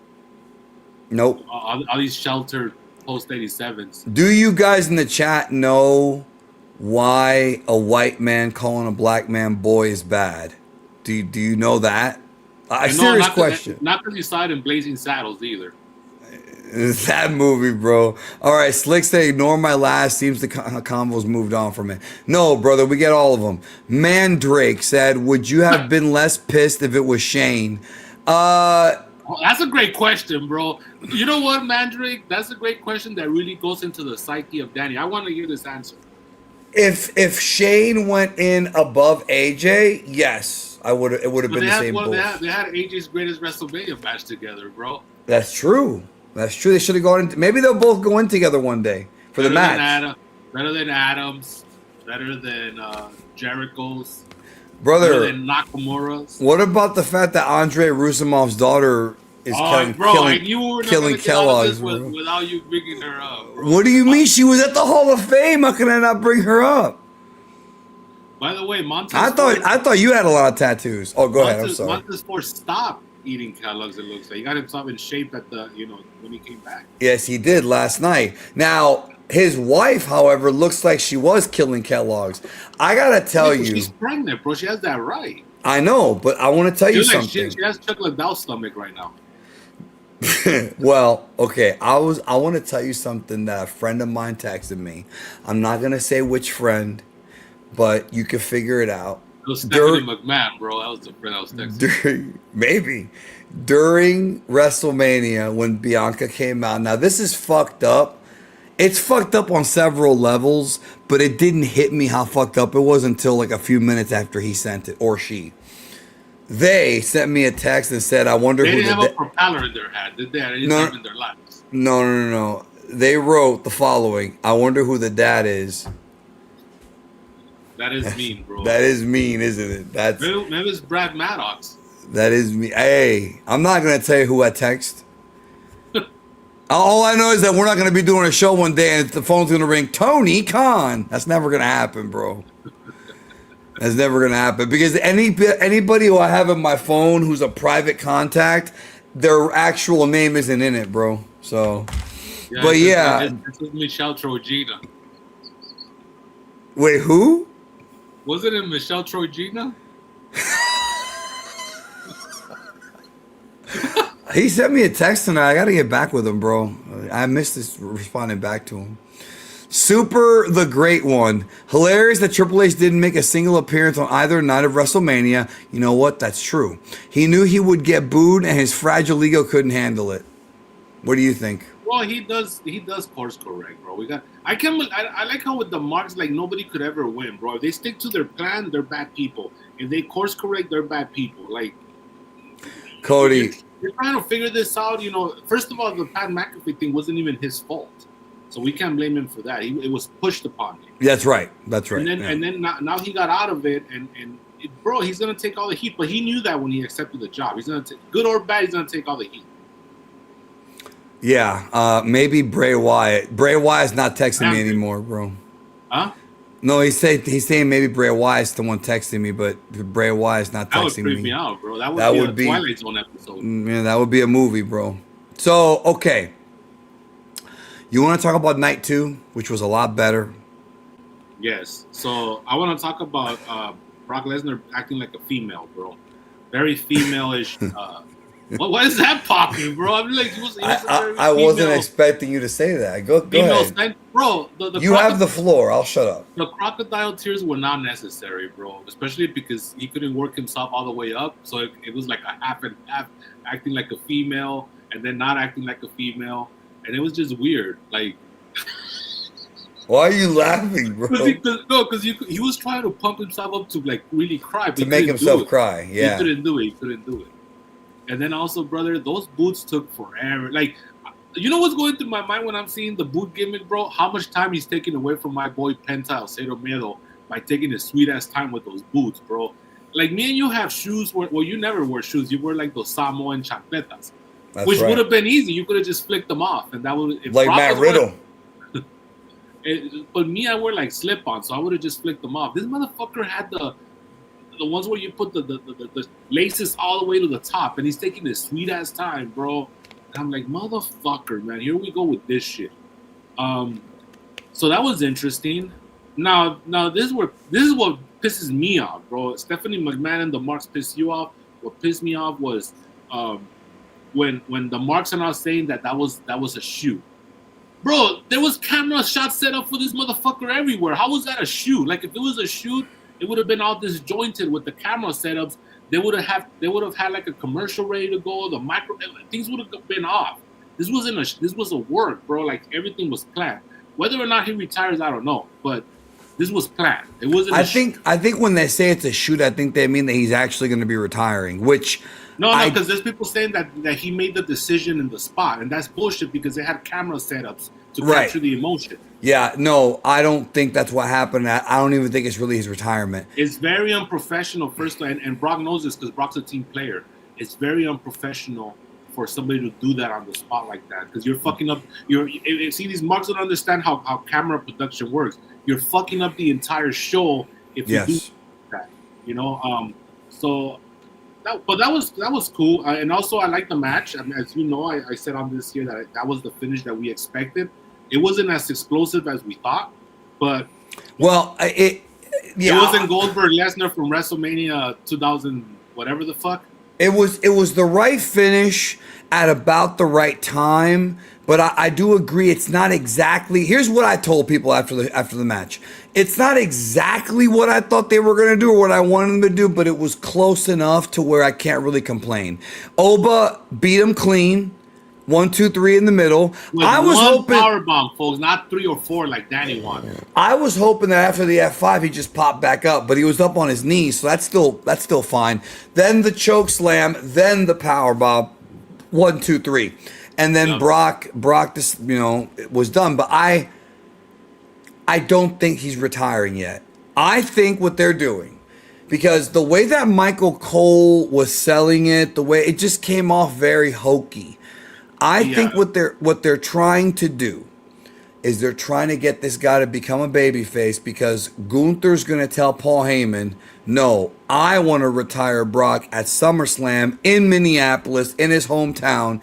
Heyman's going to be like, no, I can't do that. And then Gunther's going to threaten him, leading to Brock coming back and saying, I'm going to kick your ass one last time. And they're going to have the match in Minneapolis. I find it very hard to believe that he's going to retire 3 months early before he can retire in his hometown. And also, he signed a 1-year deal at SummerSlam last year, so it ends at this year's SummerSlam. So he's going to wrestle at SummerSlam against Gunther. That's what's going to happen. Alfredo Plasencia saying that Brock called Oba a big boy like he did to Keith Lee. Well, he just called him a boy, which is worse. Well, he could have called both of them a boy, which would have been worse. Yeah. Well, Keith Lee's definitely not a young boy. If you look at his everything, bro, his hair, his gut, everything. Nah, it's not salt and pepper, bro. And I don't mean the hot fucking man. I got salt and pepper like real men do. Yeah, I will have it soon. I can already tell. Right now, I just have pepper. The salt on the inside. Unfortunately, you can't edit it off the network like WWE did. Edit what off the network? Salt and pepper. Oh, yeah.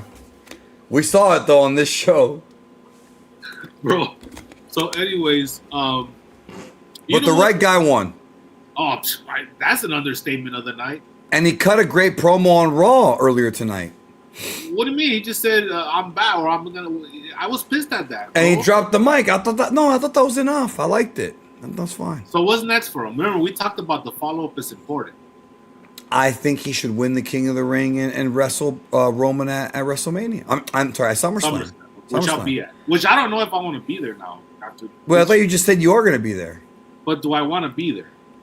I don't know. You said you were going to be there. No, but if I'm going to be there to see 5-minute matches, bro, like I don't want to be there. Oh, if they do that again. Yeah, I can understand the concern. Because remember, this is the ESPN era. There's a lot of people online today that were saying that WWE fucked up by going to ESPN because there's so many different things they got to do now, so many masters to serve. But we'll see. It's all about the money, though. Okay. So they're going to feed... Let's fantasy book here a little bit. They're going to feed... making a difference Fatu to Roman and Tampa, yeah. But then Uncle Dave was saying this morning that Gunther, they're thinking right? But I think they're thinking Gunther for later. Yeah, so where does Brock fit in with? That's why I think Brock will retire like at Mania. That's why I no. You Gunther and Brock at SummerSlam, and then Roman and Oba at SummerSlam. That makes sense. And then, you could even do Seth and Braun in some kind of gimmick match, after they've had other matches. You know what I mean? Yeah. What I do like that I saw tonight is that they're feeding, this is his job. Me and you have been having this conversation for months, and you just don't seem to understand. They're gonna feed LA Knight to Gunther to get on his road, which they should. I think they are gonna do that. Yeah, I think they are gonna do that. No, I'm fine with that. Fine. That's his role, bro. I'm fine with it. He already had his main event run with Roman.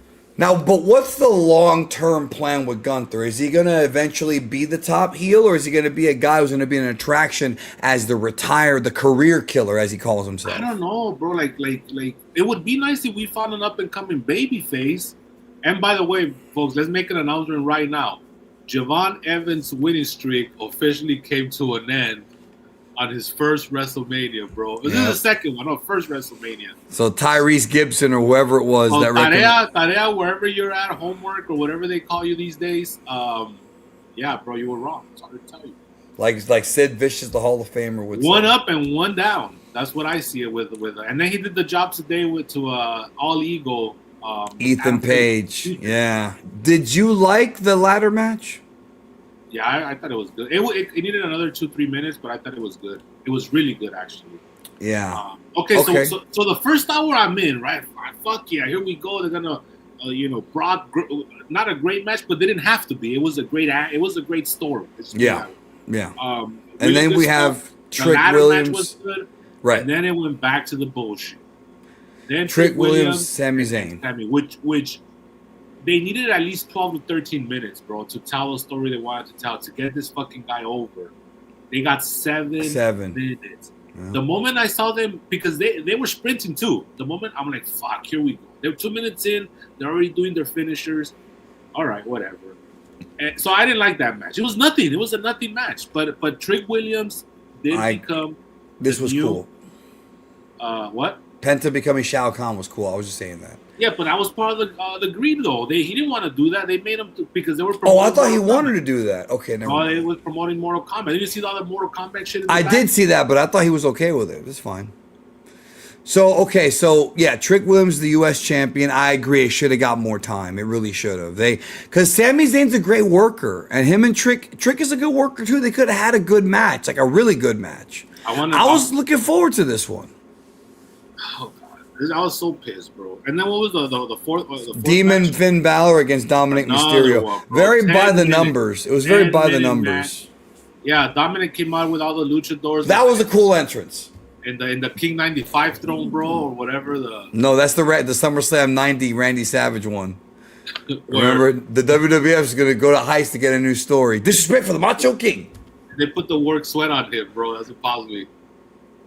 That's bro, right. did I Mandela affected myself, or did the Volt discover footage of them spraying down Sean Mooney with the work? I think that it is out there. I don't remember. You might be right, though. One of the things that brings me so much joy, bro, is when I log onto my algorithm on YouTube and I see that the Volt has uploaded behind the scenes of 90 behind. Always. Dude, I always click on that, bro. Always. I help WWE make money with that. We're looking for stuff with Percy because that's always going to be a treat. with Race, Race always brings it, bro. Race brings it. Percy, Jim Hellwig. Yeah, it's a work, Jim. We're working. Even Terry Jean, bro. Yeah, I don't like that. We need some more Road Warrior Hawk from the summer of '88 era. I would go to his grave and spit on it right now. You see this? This is a blade. What? Who on Road Warrior Hawk's grave? No, fucking Terry Jean's grave. Oh, that's a horrible human being, right? You want to talk about horrible people? But he did a lot of charity stuff. So again, there's horrible people do good things. But the motivation is different. But that's what I'm saying is that we don't know these people for real, bro. It's called getting heat. Anyways. All right. Okay. So what? Oh yeah. So all right. Then we had Rhea Ripley, Jade Cargill for what was the fourth match again? Huh?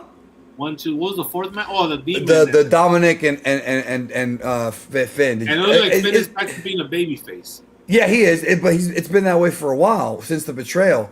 But it's very by the numbers, I think, though. And it seems like the feud is going to continue because he did a run-in today. Dominic did, and they laid out Finn. So I don't know. Because the intrigue there is still. I don't care for the feud. Well, I do. I'm trying to hold on to shit, bro. So give me a break here. Go ahead. I'm holding on to other shit. The intrigue. Yeah, you want to see the Haas's, bro. By the way, the Haas won the Andre Giant Battle Royal on SmackDown. Yeah, so, he did. Anyways, I think he threw out the homosexual last. Was he the last one that he threw out?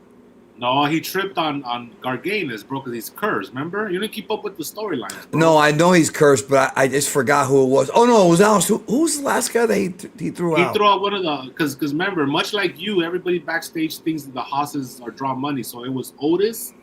It was... Aleister Black, right? Was he one of them? No, Aleister Black got clotheslined out. It was Otis. Oh, it was Talatanga. Talatanga was the last that's one. Right. That's right. Hikaleo, bro. ND brain, bro. Yeah. Anyways. Fat tub of goo, bro. Talk about karma. See, that's the kind of shit that triggers. I mean, you got really... No, it's just you're the one. You're the one. Don't you gaslight a lot, bro? Like you like how you play innocent, bro. Listen. No. I'm gonna. Your connections are all fucked up because you said this is what you said on the air. You said the Tubagoo kids. You said both of them because the daughter's also a Tubagoo. I said one is killing Kellogg's and the other graduated computer school. Damn, bro, you're mean. What about if Shawn Michael Hickenbottom's kids are a fan of the show, bro? You just turned them off. No, I didn't. Well, welcome. Thanks for watching. Try next time you order a burger, try it without bread. Sing bang. Bro, somebody, I think it was Slick and Mean said that Conan's new name should be Sin Pierna, but that's fucked up, bro. That's fucked up. Oh, that's fucked up. That's fucked up, man. Did they ever reveal what happened? Like, what was it? A kidney thing? Was it diabetes? Like, why did he lose a leg, bro? Because he ate the panecitos, bro. Pastelitos. So it's my fault then. He got them from someone on other mark, bro. When you said no because of the shipping prices. Well, I didn't say no. I just said it would take a while longer. And I ended up not sending it to him. Yeah. No, bro, but because you kind of teased that you wanted him to pay for the shipping.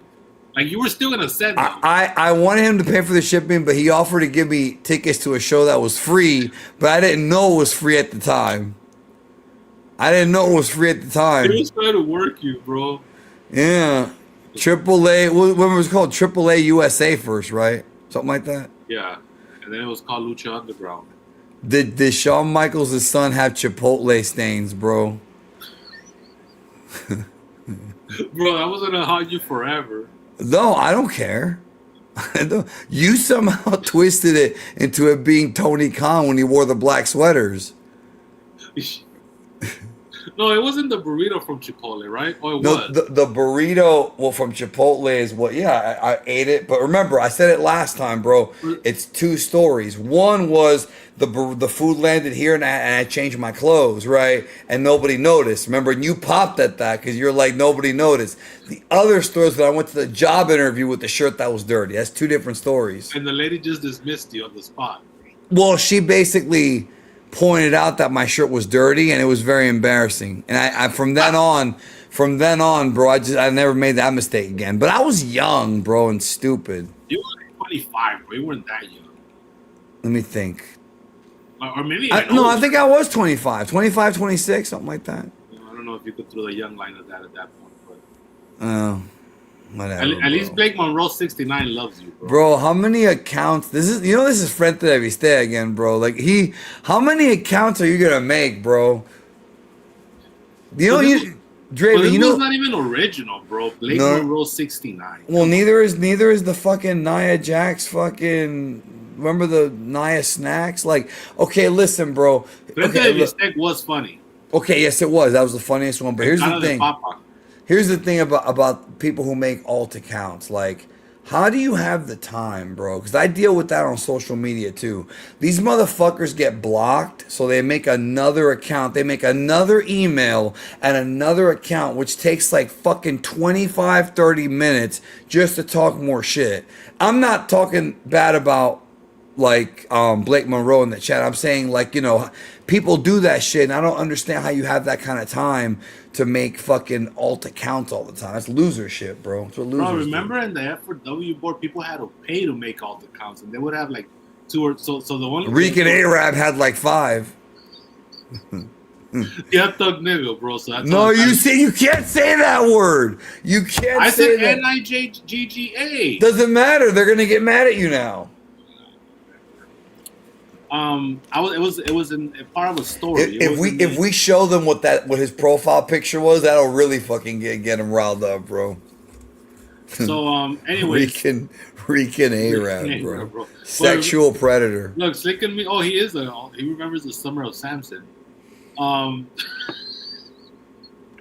That's taking me back, bro. Well, he's listened to a lot of the shows.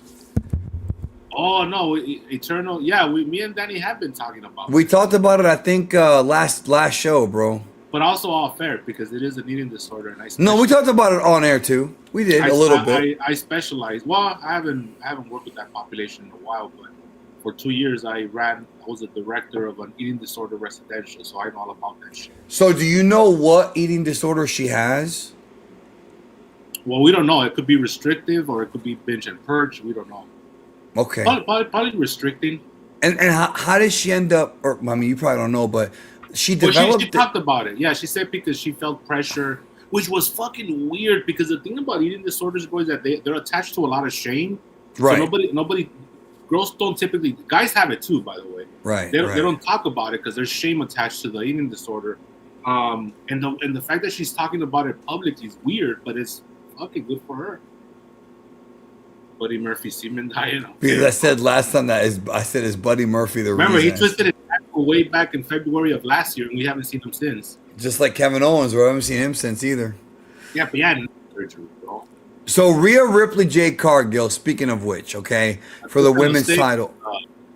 Okay, so who thinks I'm a mistake? I don't think tit to the dick. I don't think this was a bad match at all. I really felt this over delivered. I'll be honest. It did, but it's another one that I think maybe could have gone a little bit longer. You know? Yeah. I don't know. Yeah. No, I agree with you. But it went 10 minutes. I mean, they gave it some time compared to everyone else.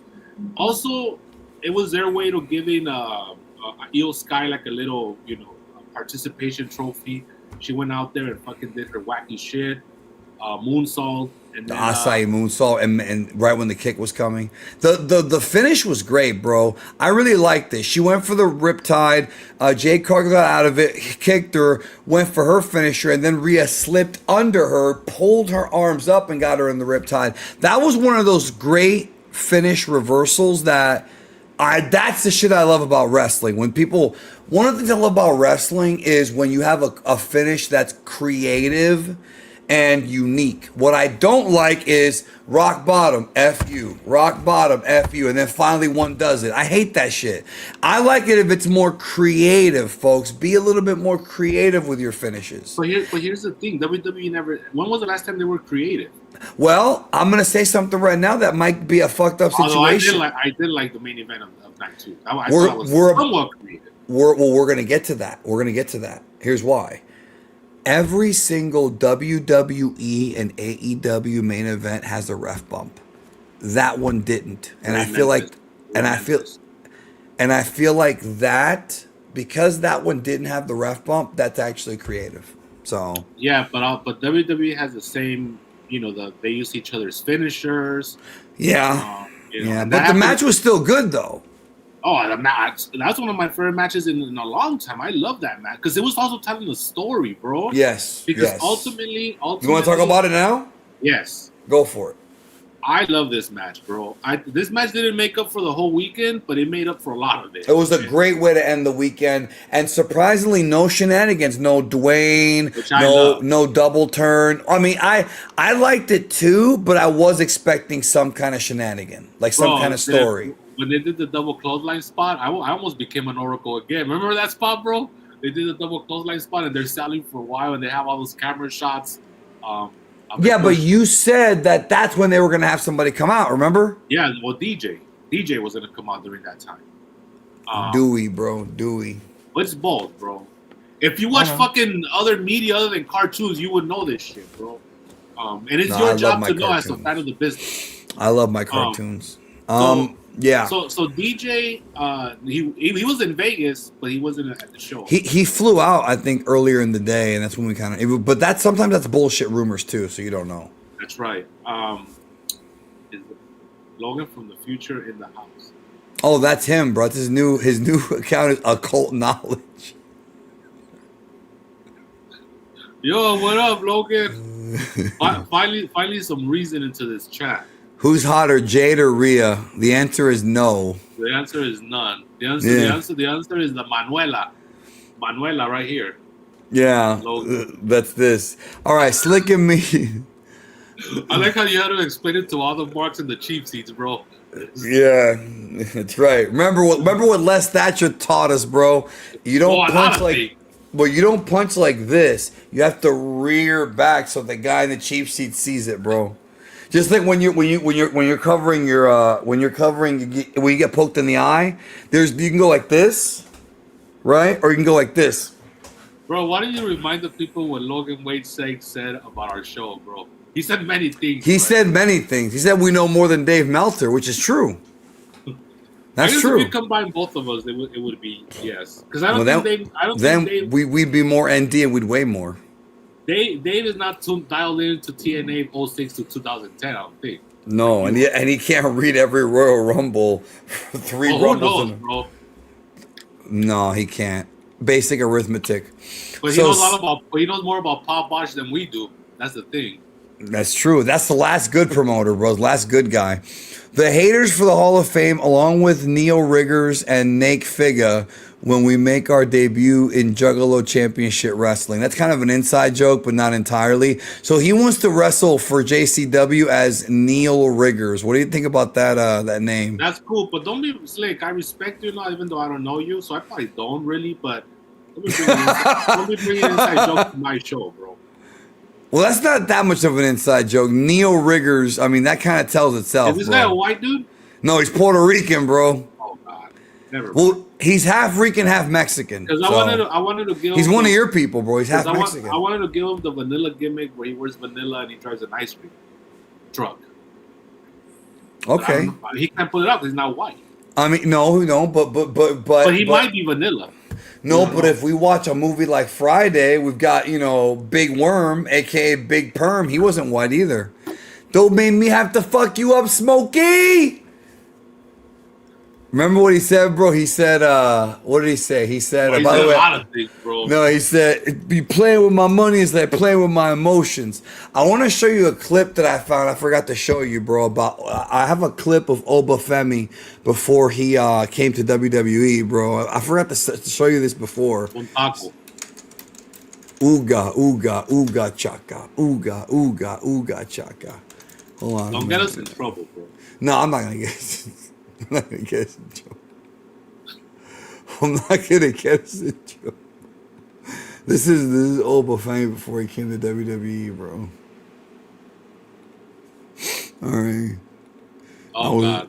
I was reminded of this, bro. Here. You motherfuckers. Do you remember this? Yeah, of course. Okay. I love this. It's not as good as the first one, but I love the last line here. I'm just a bitch ass nigga. That's the line, bro. That's what Oba would have said if he lost, but he didn't lose. Bro, I like how Ice Cube always books himself to be the one that gets the upper hand on people. The tough guy. Yep. Even though he's not tough, you could tell he's not tough. He's like the Stephanie McMahon. Yeah, cut a promo on him, bro. I just did. He's a Stephanie McMahon of Friday, bro. I like how you sideswipe the question if it was Shane or would you. I don't think you would get the same reaction. I know I didn't. I answered it. Yes, I would. All right. David Salvador says, I should not be drinking because I'm back to work tomorrow, but for you guys, I'm drinking a blue buzz ball for you guys, a drink for the working class. I'm drinking mineral water, bro. I'm drinking a Cuba Libre, as I stated earlier. One of my people's drinks, bro. I thought it was a rum and coke. No, it's a Presidente, which I think is brandy. So tell us about the story of Punk versus Roman, because so essentially, I loved it. So we had this thing going into the match of how they both were jealous of each other's success, right? We caught that on Friday. And also one of the big things was how there was an underlying theme of CM Punk being too old. He was too old to carry the title. And I love how, again, the thing about wrestling, bro, is that you could tell great stories in the ring. You don't have to do the fucking lawyer shit, the Vince Russo shit. That's always going to come off as lowbrow. I want to be able to think a little bit while I'm watching the match. And the story of the match was essentially how old is CM Punk still good enough to win this match the more he gets pushed. And two things happened. And we got the pay. What I like about this story is that we got the payoff in today's promo that he had when he came out, which was awesome. Raw, yeah. Essentially, what we found out is that through it all, he is too old. He was, at the end of the day, he was too old because he couldn't finish the job. His body shut down on him. He couldn't do the GTS the second time. Right, and that was the end of the match. And as the match is going, like he would give you like little like teases of how he can't keep going anymore, but he gave you everything he had. Is that old classic thing of giving you everything he had? Fighting spirit. Right.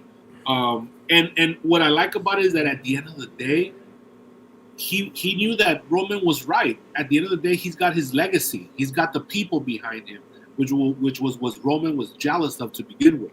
So in today's promo, he concluded it by saying, at the end of the day, I still won because I have all the adulation, I have my legacy, and I have the good fortune of being 46 years old and being able to have one last run. That was the Daniel Cormier title, by the way. So I don't even respect that title. We're not going to get into that. Who was there live? Roman called it the losers bracket. And yeah, he was there live. The paper champion. Wearing a white shirt, bro. Like, you know this, bro, because you've lived this many times over. when you have a panza, when you're fat, right? Like I am at the moment. Why you when you're fat like I am, bro, you know this as the golden rule. You never wear white. I'll take a cruller and a coffee. Black. You never wear white, bro, because white makes your stomach look whiter. Unless you're doing a blade job, then you have to wear white. Well, of course, but DC wasn't going to be doing a blade job. He wishes. So he was wearing white at the show, bro, and he had a big ass fucking gut, and that was very distracting to me in HD. Yeah. But anyway, so I really love that story. His body shut down. But at the end of the day, he realized that he was lucky. He was grateful. He practiced gratitude, and instead of seeing about what he didn't have, he focused on what he did have, which is a lesson for everybody. And so that was the end of the match. And now because Randall K. Orton had his 10,000 back injury, it seems like they're going to pivot to Cody and Punk just to get us through this pay-per-view cycle. I don't think they're doing Cody and Punk yet. I think that's being saved for WrestleMania next year. Because they teased it. This is like the third time they've teased them having a match, bro. No, I think they're going to do it in 3 weeks at Tampa. Well, who knows? We'll see. I don't think so. I think Roman is going to defend against... Well, we know Roman's going to defend against Jacob Fatu. And that's the only title that's going to be on the line on that show, bro. But I don't know. I mean... And it's fucked up that... You're not wrong, but it's fucked up that you even know that because of the way they book now. It's fucking stupid, bro. No, I mean... The fact that we're not guaranteed the two champions in every pay-per-view is fucking stupid, bro. I hate that shit. And well, there's a lot of belts fucking too. I mean, some of those belts never get defended on pay-per-view. When's the Speed title going to get defended on a WrestleMania, bro? Never. No, but at the very least, but you have the two world champions, the DC title and the real title that Cody has. Right. The minimum, those should always be defended on pay-per-view, PLEs. Right. I mean, yeah. So, I think they are going to do Punk and Cody. I think it's going to be next year at WrestleMania because I think Cody might take this cycle off just because of the eye thing. Even though he's okay, still it might be dangerous. The punt didn't look that bad when he was it the punt that actually did it? Do we know? No, it was the punch before he gave the low blow to the referee. Okay. No, not the low blow, the RKO. Okay, because he gave Cody the low blow, right? No, Cody gave him the low blow. That's that was after he had given the RKO to the referee. Right, yeah. Okay. So, but okay, let me ask you a question then. So the idea here is that Punk is too old to beat Roman. Does that mean he's never getting the title again? Like what? Does that mean that how can Punk beat Cody if he couldn't even beat Roman? Because he said that he was gonna always be ready in case God graced him with a title shot. So we're supposed to see it more as like they're gonna wrestle. Essentially, he's admitted that he's had luck on his side because he's going all the way back to Seth Rollins getting hurt. The only reason he was champion was because Seth Rollins got hurt. So, right. So he essentially said, yeah, he's too old, but luck has been on his side, and he got another title run out of it. So he's lucky to have that. And now he's always going to be ready to fight in case he has another wing lucky chance at the title. And then he said that looking at Cody's title. Right. That's how the promo ended. Right. No, I mean it's gonna happen. That match is happening, bro. And so Tony Khan's worst nightmare. Punk was very passive aggressive, and then I like at the end because Cody's not an idiot. Cody shoots back at him. Whenever you want it, just ask for it. Yeah, he goes. Whenever you're ready, let me know. Yeah, just that. Yeah, that was good. So in some ways, like if you're a traditionalist, you could say that all of a sudden having this whole he's grateful is kind of a cop out, right? Because it saved him from being pissed, and you know, as fans, we want to see the babyfaces get upset that they lost, and he wasn't upset because he realized that he was lucky the whole time. Well, he also didn't get fucked over. I think it would have been different if, like, Samoans actually came out to help Roman, like the Usos. Roman beat him clean 1, 2, 3, bro. There was no disputing that finish. Right. No, he beat him, and it was a blow-off. He defeated him. Yeah, he did. I mean, they probably will wrestle again someday, but he did defeat him. Yeah, I mean, like, it's wrestling, bro. Who knows, though, because one of them's getting up there. Punk is getting up there in age. And then the big shocker was after WrestleMania, Roman announced on the post game show that he's coming in full time. So not only at least for the summer, so which means he's probably going to drop the title to Obafemi at SummerSlam or Gunther. I hope so. I think so, but he says he's going to be. He was on Raw, and he did the segment with Jacob Fatu, and he will be on Raw next week as well. So he's probably going to be on most Raws at least through the summer. Okay, so tell me a little bit, because when we got together for this, I was still in the last segment. So from what I saw, it seems like he wanted to bring back the Bloodline, but it was going to be more, everybody's going to have a say. He wasn't going to be the leader anymore. That was what he was saying in the promo. And then Jacob Fatu comes out and challenges him. But he thought he wanted to join the Bloodline as well, but he said no, he's going to challenge him. Which I like. And I like what Jacob Fatu said, because he was very honest with him. He said, I want what you have. I want the money you have. I want the private plane. I want my family. I want my kids to go to a better school. Like, we rarely get that from wrestling. They're cousins, right? I get confused with his bloodline, bro. Probably. Everyone's a cousin, bro. Everyone's a cousin, bro.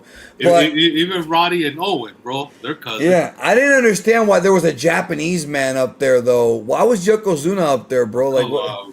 A Japanese man. No, but seriously, I like that, because in wrestling, we so rarely get, like, wrestlers saying, you know, I want your spot. I want the money you're making. I want to be the guy.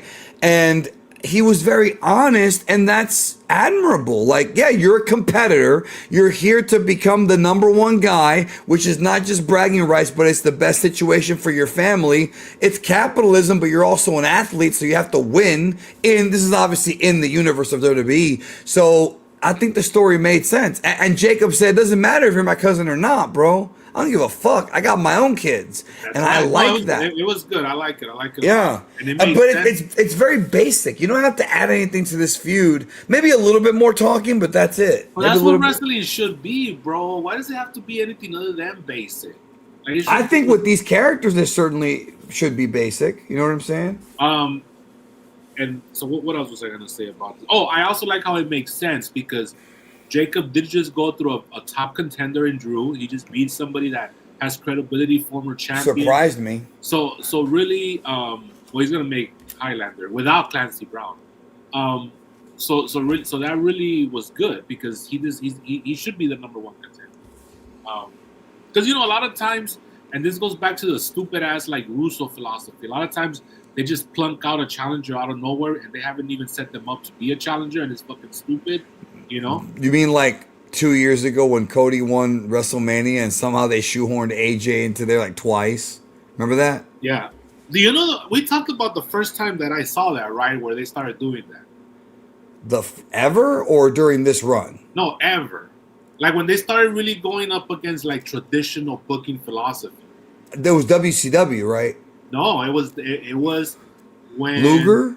No, it was when Nash got a shot at Shawn at the Good Friends Better Enemies. That's right. That's right. Which made no sense whatsoever. Right. And that was the first time where I saw like they were. All he did was powerbomb Shawn. Yeah, but Take should have gotten the title shot, because Take beat Nash at WrestleMania. And I don't even think Take was on that pay-per-view. Good Friends Better Enemies. Just saying that popped me, bro. Wait, what? Which part? Good Friends Better Enemies or Take? That popped you more. Because here's the thing, bro. In kayfabe land, right? In kayfabe land, the promoters, they have to send out the packets for Good Friends, Better Enemies. So they're assuming that whoever's in the main event is a good friend but a better enemy, and there can only be two. There can only be, bro. See, the business is wacky sometimes. There's only two people that fit that description during this time. And that was Shawn and Diesel. That's it. I can Unless they would have booked Razor, I don't know. But Razor and Kid. That's about it, right? Because they were feuding at the time. Remember, the diaper match was right before that one. No, that was February. That's what I'm saying. That was 2 months, bro. It was right Rage in the before. Cage, as it's been called. It's not really the name. No, I think it's called Cage Rage because that's what they call it in the UK. Cage Rage. But it was an age in the cage, like Halloween Havoc. No. 97. 97, bro. Yeah, where Rey Mysterio, who did not do the backflip DDT on this WrestleMania that you wanted. Against Dino Machino, you wouldn't take it. No, you mean Eddie Guerrero? No. Yeah. No, I said Rey doing the backflip DDT. He didn't do it on WrestleMania. Well, he's never gonna. I was joking. Well, he's never gonna do it again. He can. He's old, but he did do more than I thought. He took a couple crazy bumps. Rusev was just there, like didn't do much. Like it really was more of a Javon Evans Penta type of match, which is good because they're the future. Right. So, what else did you like about Raw? Stephanie Vaquer and her very, very, very, very, very nice body. That was fun to look at. Both ways, bro. On top and bottom. On top and bottom, and her top was showing off real nice tonight. So the feud with Liv Morgan's going to continue. Hopefully they get a little time. They wrestle in Tapper. Hopefully they get a little more time. I hope so. Braun Breaker is still feuding with Seth because he speared the shit out of him on this show. But I didn't like how Seth got the better of him for a while. I was like, what the fuck's happening here? Because then what's the point of paying? See, you got to think like an old school booker. What's the point of paying if we already saw the finish? But he didn't get to do the stop. So there's still that. Right. And if that's even the finish. And then Private Party came back and they feuded with, they went with the Vision. What'd you think about Bianca's pregnancy reveal? What do you mean, bro? It is what it is. All right. I was just curious. I mean, what do you think? It explains why she was out for so long. No, bro, because she's only it's like a 2-month thing, bro. Oh, I thought she was pregnant for like 4 or 5 months. But she's been gone for a year. Her last match was last year's WrestleMania. Yeah, but they spent some of that time trying to make the baby. You don't know how none of this shit works. No, I don't. I've never had sex. No, she no, not because of that. Just because of she broke her finger. Yes, she got hurt. She broke this finger. You wanted the finger? I'll give you the finger. Did you let Jocks know that he was the first one to expose the finger on I told him that, yeah. And he laughed. No, he said he didn't remember shit, bro. No, he said he didn't remember when I told him he jumped in the air and froze. That's when he said he didn't remember. Science suplex. And he goes, I love Dusty. Why, bro? Because, bro, see, I told you this last week, bro. You're the one lost in Cleveland. Dusty gave him the bionic elbow. Then he jumped in midair and froze there. And then went down, and I told him about it. I told him about this show, that it popped him. Or that it popped us. I'm sorry, that it popped us. Occult Knowledge has a question, and we're always going to attend to his question, bro. Yeah, because he's from the future. What happened to Thumb Samoan? Is that somebody from the board, bro? No, bro. I don't know. Occult Knowledge. Maybe he went to the future, and there's the guy that he met there. He thinks he's getting his timelines confused. Can we reveal if Toni Storm is pregnant yet? No. Some people think she's pregnant, bro. That's why she's taking time off. Well, maybe she is. Does Logan have the little watch that Kang has? Logan, answer that question for us. How do you travel through time? What little contraption do you have on? I think he does that gimmick where he does what Wolverine does, where he just thinks real hard. He can go back and forward in time. Does he go into a phone booth? Does he go into DeLorean? Does he got that little watch gimmick? He said dog style. What the fuck does that mean? Oh, man. I don't understand what that means. Logan, we need to tell the Danny story from Vegas again, because he was a part of that. Which one? I'm fooked. I listen. Bro, I'm not ashamed. We saw Brian Kendrick in drag wrestling, and you missed the whole thing. I did, and I missed Vikingo also. And I did too. Man, I was fucked up. I'm fooked. So what do you think? Do you want to make any predictions where the spring is gonna take us with all these brand new feuds? It looks like.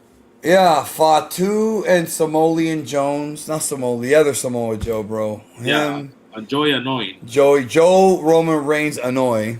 I think. I'm glad Jelly Roll's gone, bro. The Street Profits and Seth. So I guess the Street Profits are gonna. One of your guys, bro, Jelly Roll. You say you like them. I never said that. even though he's MAGA, which is What fine. happened to Solo? Solo won the feud against the Wyatts. The fat Wyatt. Yeah, the fat Wyatt. Where's Nikki Cross gonna get back in there, bro? Her fine ass, and she likes fat guys. I better gain the weight back. That's true. I better gain the weight. I better start adding kompang to my diet.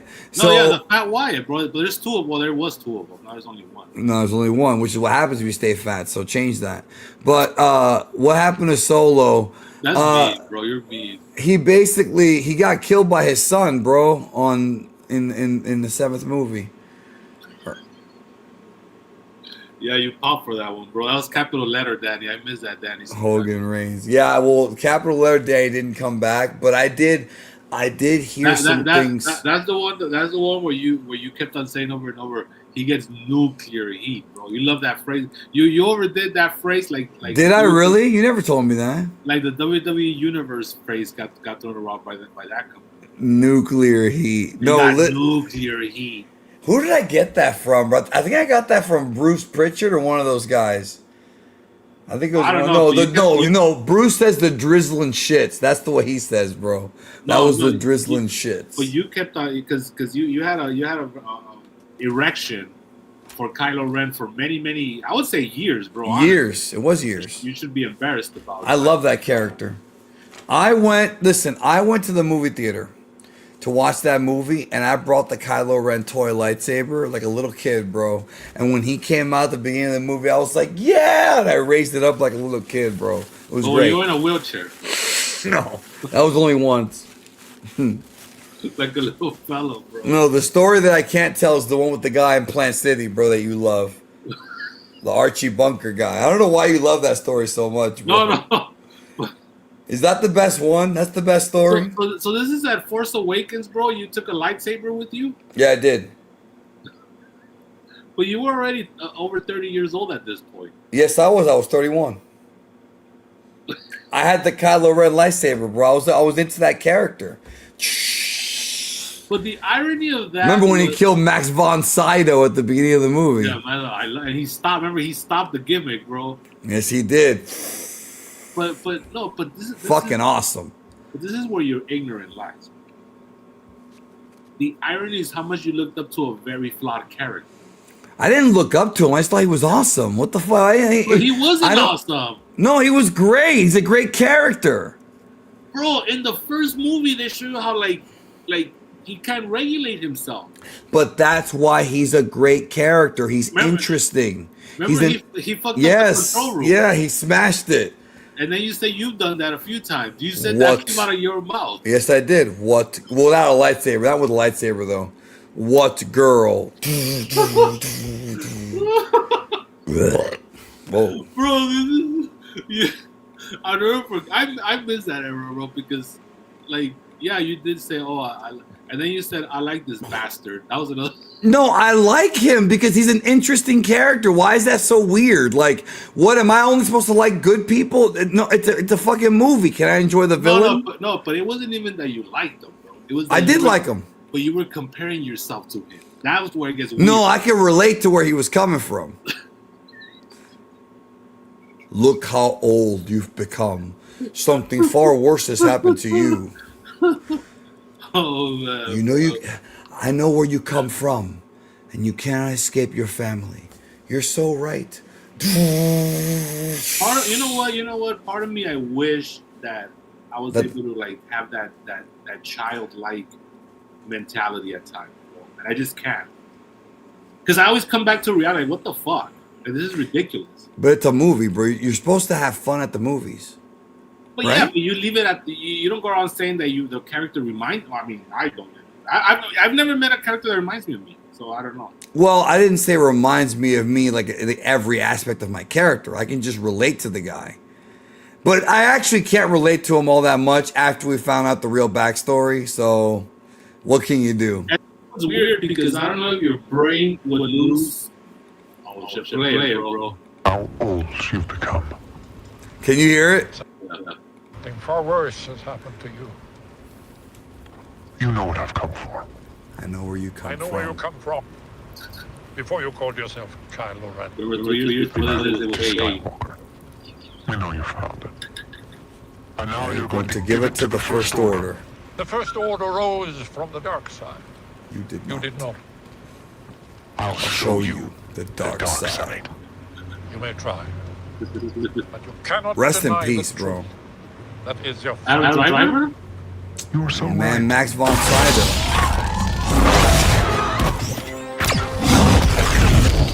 That's Alpha right I was losing my shit. I was losing my shit in the movie theater. I'm not gonna even lie. I was, bro. When when he froze that shit there and it was just frozen there, I was like, I'm in. I was right. I was into the fucking movie. Almost like when Doomsday opens up with Doctor Doom killing all the gangs in the stadium, bro. Bro, who drew more, bro?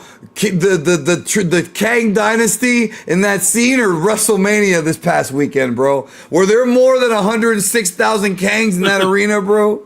You know what? I bet they paid less to be there. How many did you call? Bro, us. So what people forget when you want to get rid of and no longer be part of the lexicon is that when you went through in 2015, I'm echoing again. Oh, I'm sorry. Go ahead. Well, you went through in 2015. Remember, 3 years prior, you had gone to with Bane, which popped me, bro. Because you were putting over Bane left and right. I have a thing for. Well, here's the thing. With men, you have a thing for big men. No. Hear me out. I have a thing for characters that wear masks, which is why Doctor Doom. You know that Darth Vader. Bro, are you gonna start talking in cap? I hope so. I am. Let me tell you why. The Thor line, bro. Why do you tell the Mark the Thor line? Oh man, bro. It's alpha, but it's also awesome. See, now you got me wanting to talk about. This is the same shit. Alpha and awesome is part of the same. Well, Alpha takes care of awesome. I guess that's true. Yeah. And remember, that's not even the. We already got the prayer, which was the Thor line. The prayer is. Father, he should have said, "Pinch me, Father, pinch me." Happy Mother's Day. Yeah, you're right. Saying Suplex is a mark for big galoots. No, I'm a mark for guys that wear masks, bro. That's why Listen, bro. Doctor Doom inspired Darth Vader, bro, and that's a fact. Doctor Doom is the inspiration for a lot of these Johnny-come-latelys, like Hulk Hogan would say, like Kylo Ren and fucking Bane. Doctor Doom was the OG. Are you sure that Bane wasn't before? Maybe around Positive. Doctor Doom was in the 60s. The Bane storyline was in like the early 90s, late 80s, bro. Definitely, bro. Steroids, bro. He has steroids on his gimmick. Yes, he did. It injected it to him, bro. He wouldn't have passed a wellness test to save his life. But Doctor Doom, bro, predates all these motherfuckers. Remember, Stormbreaker, the weapon that was forged by a giant midget. That's an oxymoron. Stormbreaker actually By the way, Michael Cole called the Danhausen midgets on the air. Well, I have to ask you about that and the guy that sat next to him, bro. That's another one. So, Thor forged Stormbreaker, and in the MCU, when Thanos had all the gauntlets, which this would not happen in the comics, Thor Stormbreaker went through the blast and hit Thanos in the chest. In the Doom trailer, he tries that same shit on Doctor Doom, and he blocks it with 2 fingers, bro. Well, that we haven't seen, unfortunately. No, listen. Remember how earlier you were like, I want to go back to being a kid again, and I want all caps Danny? You're going to get that when that scene happens, bro. When he blocks the fucking Stormbreaker with 2 fingers. But can you blame me? Can you blame me, really? You're in your 40s. I don't care. I mean, it's up to you, bro. I don't care, but I don't care. Like, if bro, my opinion don't matter. Like, but that's what I'm saying. I don't care. The minute that I start caring, then you start going down beta behavior, and that means I don't have my feet on the ground. Exactly. Okay. Do you want me to read you the quote? You could appreciate it. You don't have to be fucking jacking off to it. You'd appreciate it. How many times have I mark out all the time for shit, bro? Do you see me fucking jacking off to stuff? No. Then my jack. Okay, what is the difference between you marking out and me jacking off the stuff? It's a quick text, right? I'll text you. Oh my god, what? Oh, the prayer thing made me mark out, right? Because again, yeah, you understand the character, what they've gone through, and then you never hear from it again. Maybe once or twice again. With you, bro, we're gonna be hearing for this shit for the next 3 months, maybe the next 8 months if the trailer comes out anytime soon. I won't talk to you about it. I have other people to talk about it. Talk okay, to you well about then it. that's cool then. Because it's like it's I can't relate to that kind of conversation, bro. It's too above the surface for me. I deal with deep shit. Okay. Yeah, bury the billionaire now. Hold on, I will in a minute. Oh, read me the quote. I have fought. I was reading in his voice. I have fought fighting alongside beings far That's more Drew McIntyre, bro. Whatever. maybe it fits him too. Maybe he'll say it in Highlander. I have died. I have fought alongside beings far more powerful than everybody here, and they died fighting enemies I feared less than this one. Yeah, that's awesome, bro. That's scary, bro. Doom's gonna fuck. That's putting over a big threat right there. Did you hear about? Did you hear about? Doom is not better than Captain Marvel, right? Or the Scarlet Witch. I was like, what do you think? I will tell you. I will gladly tell you. Did you hear about the rumor with Wanda? Like the rumor leak about Wanda and that Doomsday? She's gonna be in Doctor Doom's team? That's part of it, but that's not the entire leak. That's part of it. Because he's got Doctor Strange on his team. I think that's pretty confirmed. Yeah, and that ties into when Strange told Tony in Endgame or Infinity War about the 113,000 possibilities. Remember that whole thing? Right. Because this is the real possibility here. See, they're tying it back to Endgame because what the Avengers did in Endgame by fucking around with time fucked up the whole multiverse, and that's why the incursions are happening. That's why Doctor Doom blames Captain America. And they're doing their best to ignore all the other ones, bro. Not all the other ones, but they are ignoring some of them, bro. We're never gonna see Thanos' brother Thane ever again, bro. That's over. Or Blade. Blade's done, bro. Well, yeah, but that never even came to pass. They didn't even press play on that one. No, they did. Oh, you know what we definitely will never see again. You and I didn't talk about it. Did you hear about the She? We're never gonna see Hercules again. The She-Hulk chick, bro. She quit. Yeah, I knew that. Yeah, she quit. Yeah, and yeah. They actually were gonna bring her back, but yeah, they were gonna bring her back in Secret Wars.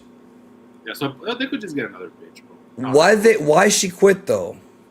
I don't know. Maybe she didn't like the feedback that she got for the show, which wasn't her fault when you think about it. As the actress. I don't know. Okay, so what I was gonna say was, so the rumor is that Wanda tries that magic shit on Doom, and he just fucking. But what I'm trying to ask you is that possible? Like, is that what happens in that? Like, are they gonna like? Is he gonna be? Well, I know there's a nerd term for this, bro. He can take her powers, bro. But what is the nerd term for like how powerful Doom is? I mean, I'm sure here's the thing. I could tell you, but I know you, bro.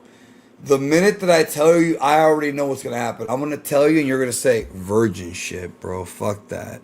No, because I'm asking. That wouldn't be fair to you. I'm asking. Yeah, but whenever you're not always fair to me. You're not. Bro, I'm promising you a Roman CM Punk finish. I'm not promising you the other 30,000 finishes that we see on TV and pay-per-views when they have run-ins. Bro, from what I understand, look, Doom can take people's powers.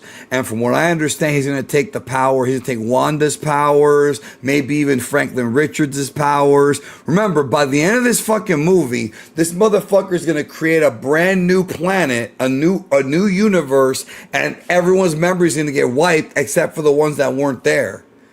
They're all going to live new lives, bro, in Battle World. That's pretty fucking powerful, bro. I feel like Robert Downey Jr. thinks that he's Dr. Doom, bro, from what I've been hearing about this behavior. Well, but wait a minute. Isn't that like Isn't that like Christian Bale's method acting or Heath Ledger, bro? No, bro, this is like this motherfucker. We never found out who he threw down with, huh? They actually kept that under wraps. Remember, Wait a minute. He fought one of the Avengers as a shoot. Wait a minute. No. No, two people fought. Two people fought, but they didn't say who. It might not be him. You know what? There was a lot of like passive. One of them was RDJ. Wait, is that we know that for sure? No, not for sure, but like I pieced enough things. We don't know for sure. But I think the other one was Pedro Pascal because look at how much he got demoted from this fucking movie. Remember, this motherfucker was gonna be the main guy at one point, yeah. Before they did a Vinny and went back to the big guys, you know. No, yes, they are gonna acknowledge Doom looking like Tony in Secret Wars, not in Doomsday. Bro, let me. In Doomsday, he's gonna have the mask for most of the movie. So what you're saying is that Pedro Pascal, the Shang-Chi guy. They were Chris Jericho and Chris Benoit in 2001, and then Vince changed his mind and he went back to Take Kane, which is well, that was right when Take became Booger Red, so that's not really a bad thing, right? No, but they were gonna get the big push. Well, they did, and then Vinny kept the title on Austin. Then he went to the Invasion. But he went back to Kane and Take. No, Kane and Take was before. Kane and Take was April, May. June was Benoit and Jericho. Yeah. Because remember, Benoit was feuding with Angle at the time. They were like Tony because he did the face-off gimmick. Yeah, well, but what's... Well, Logan, my hope is that we see the Kangs destroyed. I like how you give him a spotlight, bro. Well, why not? I'm not saying he's our friend. Yeah, I hope we get that scene, but I don't think we are. That's just people. Yeah, I don't think we are. I think they're going to acknowledge Loki being the Time Lord or whatever. They're going to acknowledge that because they're kind of stuck there. They have to, yeah, and they're going to acknowledge like the fact that Shuri's Black Panther now because he's even in the trailer. They're going to acknowledge that so it's not like Phase 4 and 5 didn't happen. No, they're not retconning, but what they're doing is that they're not even taking they're not giving you specific information about that. It's literally an Endgame sequel. But yeah, they're tying it back to Endgame. Right, but all the other characters that have already been introduced, they're still there, and their arcs everything's still canon. But also, I think there's a little bit of a misdirection going on. I think the reason as to why he says, and Feige said this, that it picks up right after Endgame is because, here's why he said that. I saw that interview. Yeah, it was like 2 days ago. Yeah. Well, it's also the footage that was captured of him at CinemaCon. The last thing we see in Endgame is Peggy and Steve like holding each other, right? And then it fades to black, awesome, right? Awesome. A crocodile tear comes up. Brother, I cried more than Brock did over this weekend when I see that scene, bro. Who's the phony tough and the crazy brave? That always pops. Tell me the added footage, which we're going to get to. That was a very controversial. I want to talk to you about that if you don't mind. IGN broke the story, I think. But the thing is... fuck IGN. A lot of people don't like them. But here's the thing. I don't like them either. But here's the thing. What about if I'll be pissed off if I see this, bro. They're doing a little dance gimmick at the end, which brings the tears down in my eyes. And then we see fucking Dr. Doom in the window or some shit, bro. Misawa watches you masturbate? Is that what you were thinking? But remember, it's already been confirmed that there's a big turn in the middle of the movie because Doom starts off as a good guy. Right. Yes, he does. No. So from what I understand, Doom doesn't show up at Steve's house. Loki does. And Loki tells Steve, because you guys took the Infinity Stones and because you stayed in this timeline, there's these incursions go on. You can't stay here. And so he moves them over to the Fantastic Four universe. What happens over there is there's incursions happening, and Victor Von Doom and Pedro Pascal, Reed, they're trying to figure all this shit out, right? And so what they do, because they're super geniuses, is they create this gimmick like Cerebro where they can read all the beings on the planet, right? And see whose DNA and whose like molecular structure is different from everybody else's. Remember, they're in the what 838, right? That's what they said. Earth 838. Doom lost his family, and that's why he's pissed. No, I'm getting there. I haven't got there yet. And that did happen, but that's back when he was a kid. So they do all this tech shit, right? And they find Steve Rogers, and they're like, who the fuck is this guy? Why is he in our universe? So they find him. Turns out he's been there for 10 years.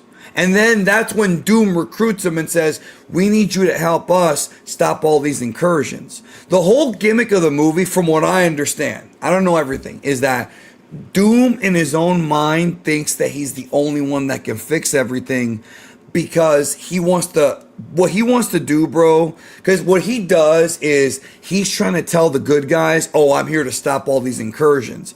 But that's not true. What he really wants is to control everything.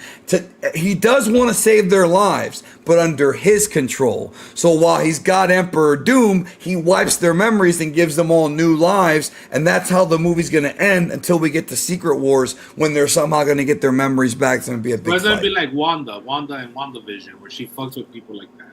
Well, he's going to take her powers. That's what I'm saying. He's going to fucking take her powers, bro. Dr. Doom is very powerful, dog. And are we gonna know why he's like this? Where did he get his powers? Is he a human? Is he an alien? Because I don't know any of this shit. No, he's in the original comics, like, he went up there with the Fantastic Four and he got his powers there. But there's other versions of like the origin. But anyways, remember, he's also a sorcerer supreme. He knows how to do sorcery. So it's like, so imagine Tony Stark's like genius level, like to create robots and all this shit. Bro, Dr. Doom's armor, he's got that gimmick where his armor's like the T-1000, where it can, it's nanotechnology, so it can like bend and fold. How do you beat this guy? They're gonna have to beat him, bro. What's his weakness? Well, how have they beat him in the past? I mean, I'm sure they beat him in the comics. In one of the stories, he got so powerful that he actually beat himself, bro. Well, they're not gonna do that, bro. I don't know how they're gonna beat him in the movie. I'm guessing what's gonna happen is it's gonna end up being a situation where Franklin Richards probably, like Franklin, you know about Frank? We've talked about this, right? Yeah, he's a little kid. Yeah, but he's also like an omega level reality warper. Like, he can do anything. Which they've already said, and that's why he saved his mom. What's the big alien that was in Fantastic Four? What's his name? Galactus. That's why Galactus wanted him, right? Right. He sensed that. Yeah. So that kid can do reality warping shit, like create universes and fucking just really fucking wild shit. Huh? So everybody keeps on talking about Squirrel Girl, but that's never been introduced in the MCU. That's never been introduced in the MCU. I think that's too goofy for the MCU, to be honest, bro. But like she beats some, bro. I know, but that's too goofy, bro. That's too goofy. They're not gonna copy the comic storyline verbatim, but they're gonna borrow from it. But is that how he loses in Secret Wars in the comics with Squirrel Girl? No, he wins no. She beats him in one of the stories, but he wins the original Secret Wars. Remember, the original Secret Wars was the Beyonder took a bunch of beings and put them on Battle World to fight each other. And which was supposed to originally be the Kang that got sapped. But I don't know if they're going to do that. He was going to come back as the Beyonder. I don't think they're doing that anymore, yeah. I think now they're having Doom be the guy to create Battle World. Because basically, bro, the universe that Doom's going to make, he's the god of that universe, bro. Like, he's going to control everything. So they're going to bring in Cliff Booth, bro. Bro, he's more powerful than all these motherfuckers. I'll tell you that right now. That's true. You saw what he did to fucking to the Manson family. Not Cactus Jack Manson. No, but actually, his new movie drops, I think, this week or next month. Netflix, right? Yeah, the continued adventures of Cliff Booth. Written by Quentin Tarantino, directed by David Fincher. You know what, bro? The Molecule Man could beat Dr. Doom, but I don't think he's going to be in the movie. Bro, Molecule Man is too powerful, bro. That motherfucker can take fucking... He can take fucking, like, energy from gods and shit, bro. Like, that's... Yeah, the they shit get gets crazy in the it comics. gets crazy in the comics. Yeah, it does. But that's not how they're gonna do the movie, bro. The movie's gonna be Doctor Doom is gonna be hard to What beat. about if Iron Man beats Doctor Doom in the end, bro? There's a rumor they're gonna fight, and it's RDJ playing both of them. That's a rumor. And That's RDJ putting himself over, bro. If of he course, beats, of course it is. But he can do that. They gave him that power. Like Kevin Feige gave him bro, that did power. you know that he has what do they call it? Maybe somebody in the chat could help me if you're into this stuff. He's got like they build him like a set where he gets to kick it on the set. It's called Downeyland or something like that.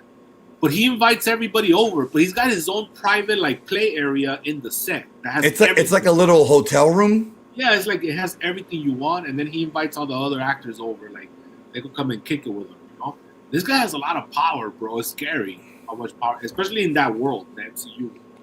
Yeah, I don't think they're ever gonna go back to the Eternals, bro.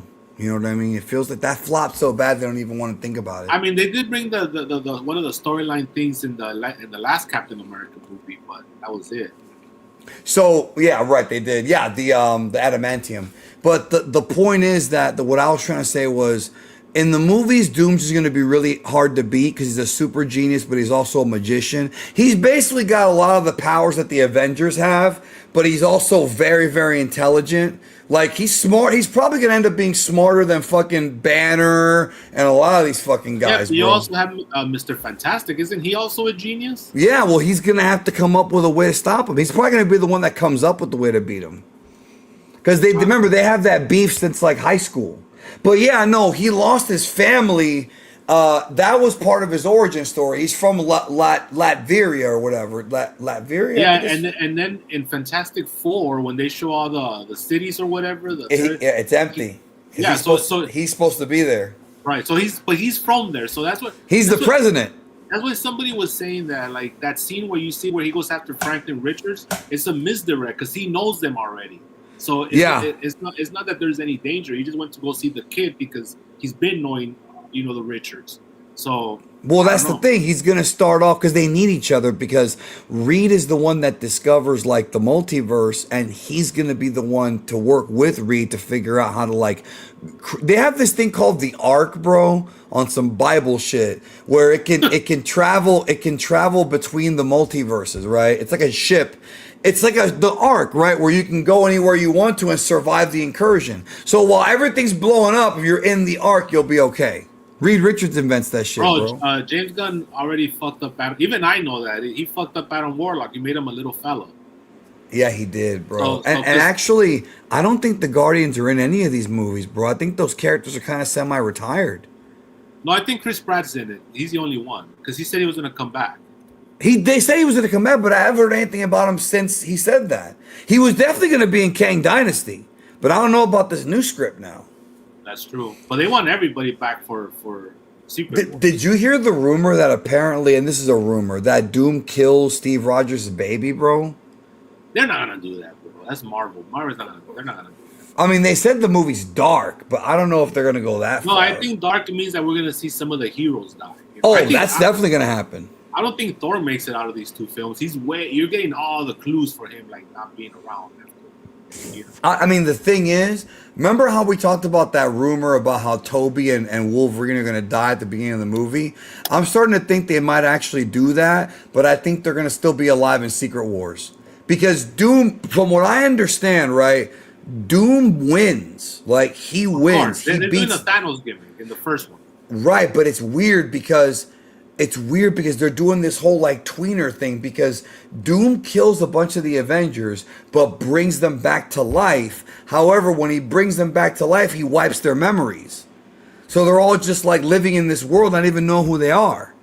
And that is so it's like so Bucky it's one of those. He's a new Avenger, Alfredo, because he's asking if Bucky's in it. He is in it. Yeah, no, and that's the thing, like that. But Bucky is in it, yeah. But no, but that's the point I was gonna make, is that it's like this thing where Doom spares them, because Doom's always been like a tweener, bro. Like, he's a heel, but he always like spares people and gives people chances. Like, it's difficult to. He's merciful. I guess, man. I guess. Well, we'll see. We're only like 7 months away, 6 months, 8. I'm excited, bro. I do want to see that trailer. I'm really happy that they're actually giving Doom a push, bro, because like he really is kind of a badass, bro. Yeah, What's but he funny? needed a couple more movies to kind of be teased, bro. Of course. What worries me is the foundation is not there. It's not there, bro. And what are they gonna waste like minutes of the movie setting the foundation? Like, it's just not there. He's literally just gonna be there. It's like, well, where the fuck did this guy come from? Well, Like, he's from the Fantastic Four's universe from 838. yeah, but it would have been nice if we already had some context of this character. I agree. No, I'm not disagreeing with you. Because everything's gonna hit more if you have context, right? Like, let's say he comes in. Well, he's not even gonna come in the first scene for one. It's gonna be the X-Men fighting Wolverine and Deadpool. Yeah, they're fighting this spot because there's about to be an incursion. Yeah, Like it's about to happen. Yeah, because they have some kind of technology that blows up the other universe before it gets to Fraser, bro. Fraser invented it. Yeah, we shouldn't be Fraser. talking about this because I think these are like 95% confirmed by what me and you are talking about right now. I think so, but we might see that in the trailer as well. And then Kevin Feige said that the emotional core is going to be the X-Men, and that makes sense because those are his babies. He started with the X-Men All the way back in 2000. He was a producer, I think, right? because they're the ones that have been fighting for years, right? Because their universe is always a threat to being In this iteration. movie. In this iteration. Yeah. So they're tired. They've been fighting for years to keep their universe alive, but in a sense they have to die, or else the other universes are gonna die. You know, so you could see like there's a lot of like tragedy in the whole concept. It's gonna be a good movie, bro. Well, the thing that I like is that they have the same tech that Reed has where they can detect whether or not you're from that universe. Because I guess it has to do with like your molecules and shit. You know what I mean? Because like the atoms work differently in every universe. So there's machines that can tell you whether or not that person's actually from the universe. So when they first meet the Avengers, the 616 Avengers, they're going to start fighting because in their heads, oh, these guys are invading. There's about to be an incursion. What ends up happening is, and this could actually be a real spoiler. Monica Rambeau from the post-credit scene of the Marvel says, stop fighting. These are my friends. And that's when the X-Men are like, you know them. And so she's going to be the one to kind of stop them from fighting. But there is going to be an Avengers X-Men fight in the movie. It's in the trailer. Yeah, Shang-Chi's fighting Gambit. Yeah, and Mystique is fighting what's her name, bro? Yelena. Yeah. No, he's not. Midsummer. Yelena. No, she turns into. Yeah, she turns to her. Yeah. I don't know if she's fighting her or not, but there was a lot there, bro. Like that trailer revealed a lot. It was a 2-minute trailer, and it revealed a lot of shit. You know. Yeah. Very exciting. There was a lot of Ant-Man in the background. Ant-Man gets a big part, but he doesn't. They don't really have him say a lot of lines. You know what I wonder, bro? Is he's gonna have to bring up Kang, right? Like he has to bring him up. Ant-Man or anyone? No, Ant-Man, because he's the one that confronted Kang in the quantum realm. Like, you know what I'm saying? I still say that Jonathan Majors isn't. Remember, that's the one I'm gonna take with me, bro. That I'm gonna predict that Jonathan Majors is in this movie. I'm gonna predict that. I hope you're right. In a very short cameo, of course, but he's gonna get killed by Doom. That's what we've been talking about that for a while. But even if he doesn't, even if he's also, what if they just mention it? Like, oh yeah, I took him out. You know. I mean, that would be kind of fucked up. I feel like he's too important, though. He's still important to like everything they're trying to say. I mean, the fucked up thing is, bro, that in the comics, Kang is stronger than Doom. Like, now you're saying, okay, so Kang is stronger than Doom. In the comics. Well, not God Emperor Doom, but just Doom with all his bullshit. Because Kang's got that gimmick that Logan has where he knows every timeline in his little computer. So he knows what everyone's going to do before they do it. Yeah. Nobody has that fucking technology, bro. Like, think about it. You have a time. He's always cheating, right? Because he just goes back in time. Like, if he's losing a battle, he just goes back in time. It's not just that, though. He doesn't lose because the time gimmick reads every single possibility that the opponent's going to do and automatically prepares you for them. So imagine if you're going to get into a fight with a guy. It's a boxing match. And you have a gimmick that tells you every punch the guy's about to throw before he throws it. You can fucking move out of the way and know exactly where to hit him, bro. That's Kang. He's a motherfucker. Well, maybe. So you're saying that even if they shoot a scene with him fighting Doom, that'd be awesome. That it shouldn't be a squash because Kang should be able to hold It shouldn't be, but I don't know what they're gonna do because they might want to get Doom over, bro. Yeah, and remember, he would have to kill a lot of Kangs, not just one. Yeah, he would have to kill. He would have to kill that whole stadium, bro. The Centurion one. The with Ramatut, the Immortus, and we're wasting time. Remember, he has that voice where he doesn't have a voice, bro. They stop wasting. They are beginning to touch the multiverse. How many did you call? All of us. Yeah, but there's a shitload of them. Yeah. So what was it? The exile is dead. Are you sure he's dead? Jonathan Majors is a good actor, bro. Well, the thing was that the exile. This is why this shit didn't get over, bro. Kang the Conqueror is he who remains. Okay, that's Kang the Conqueror. That's what I think. That Kang the Conqueror is he who remains. I thought the most powerful one out of all these motherfuckers was the one with the scars on his eye, which was Alpha. I like that makeup, but he has the Are you talking about Immortus? No, the one that was fighting Ant-Man. I thought that was the main Kang. That is the main Kang. Yeah, you're right. But that's not who remains. That's another Kang. No, that is. I think that is he who remains. You know what's fucked up is that they left a plot thread where his girl is like trapped in the abyss. Ravonna or whatever. And we're never gonna find out a blow up to that.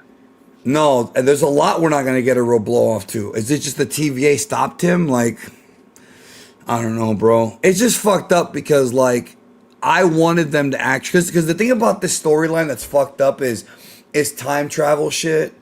And as you know, things get really convoluted because the question is, well, how can Kang be in the quantum realm and then be he who remains? And that's because Kang in the quantum realm is in the present, but he who remains, but it's not really the present because the quantum realm is in a different space time than the rest of the universe, yes, right? And they made that very clear. Right, but he who remains is at the end of time, all the way at the end of time.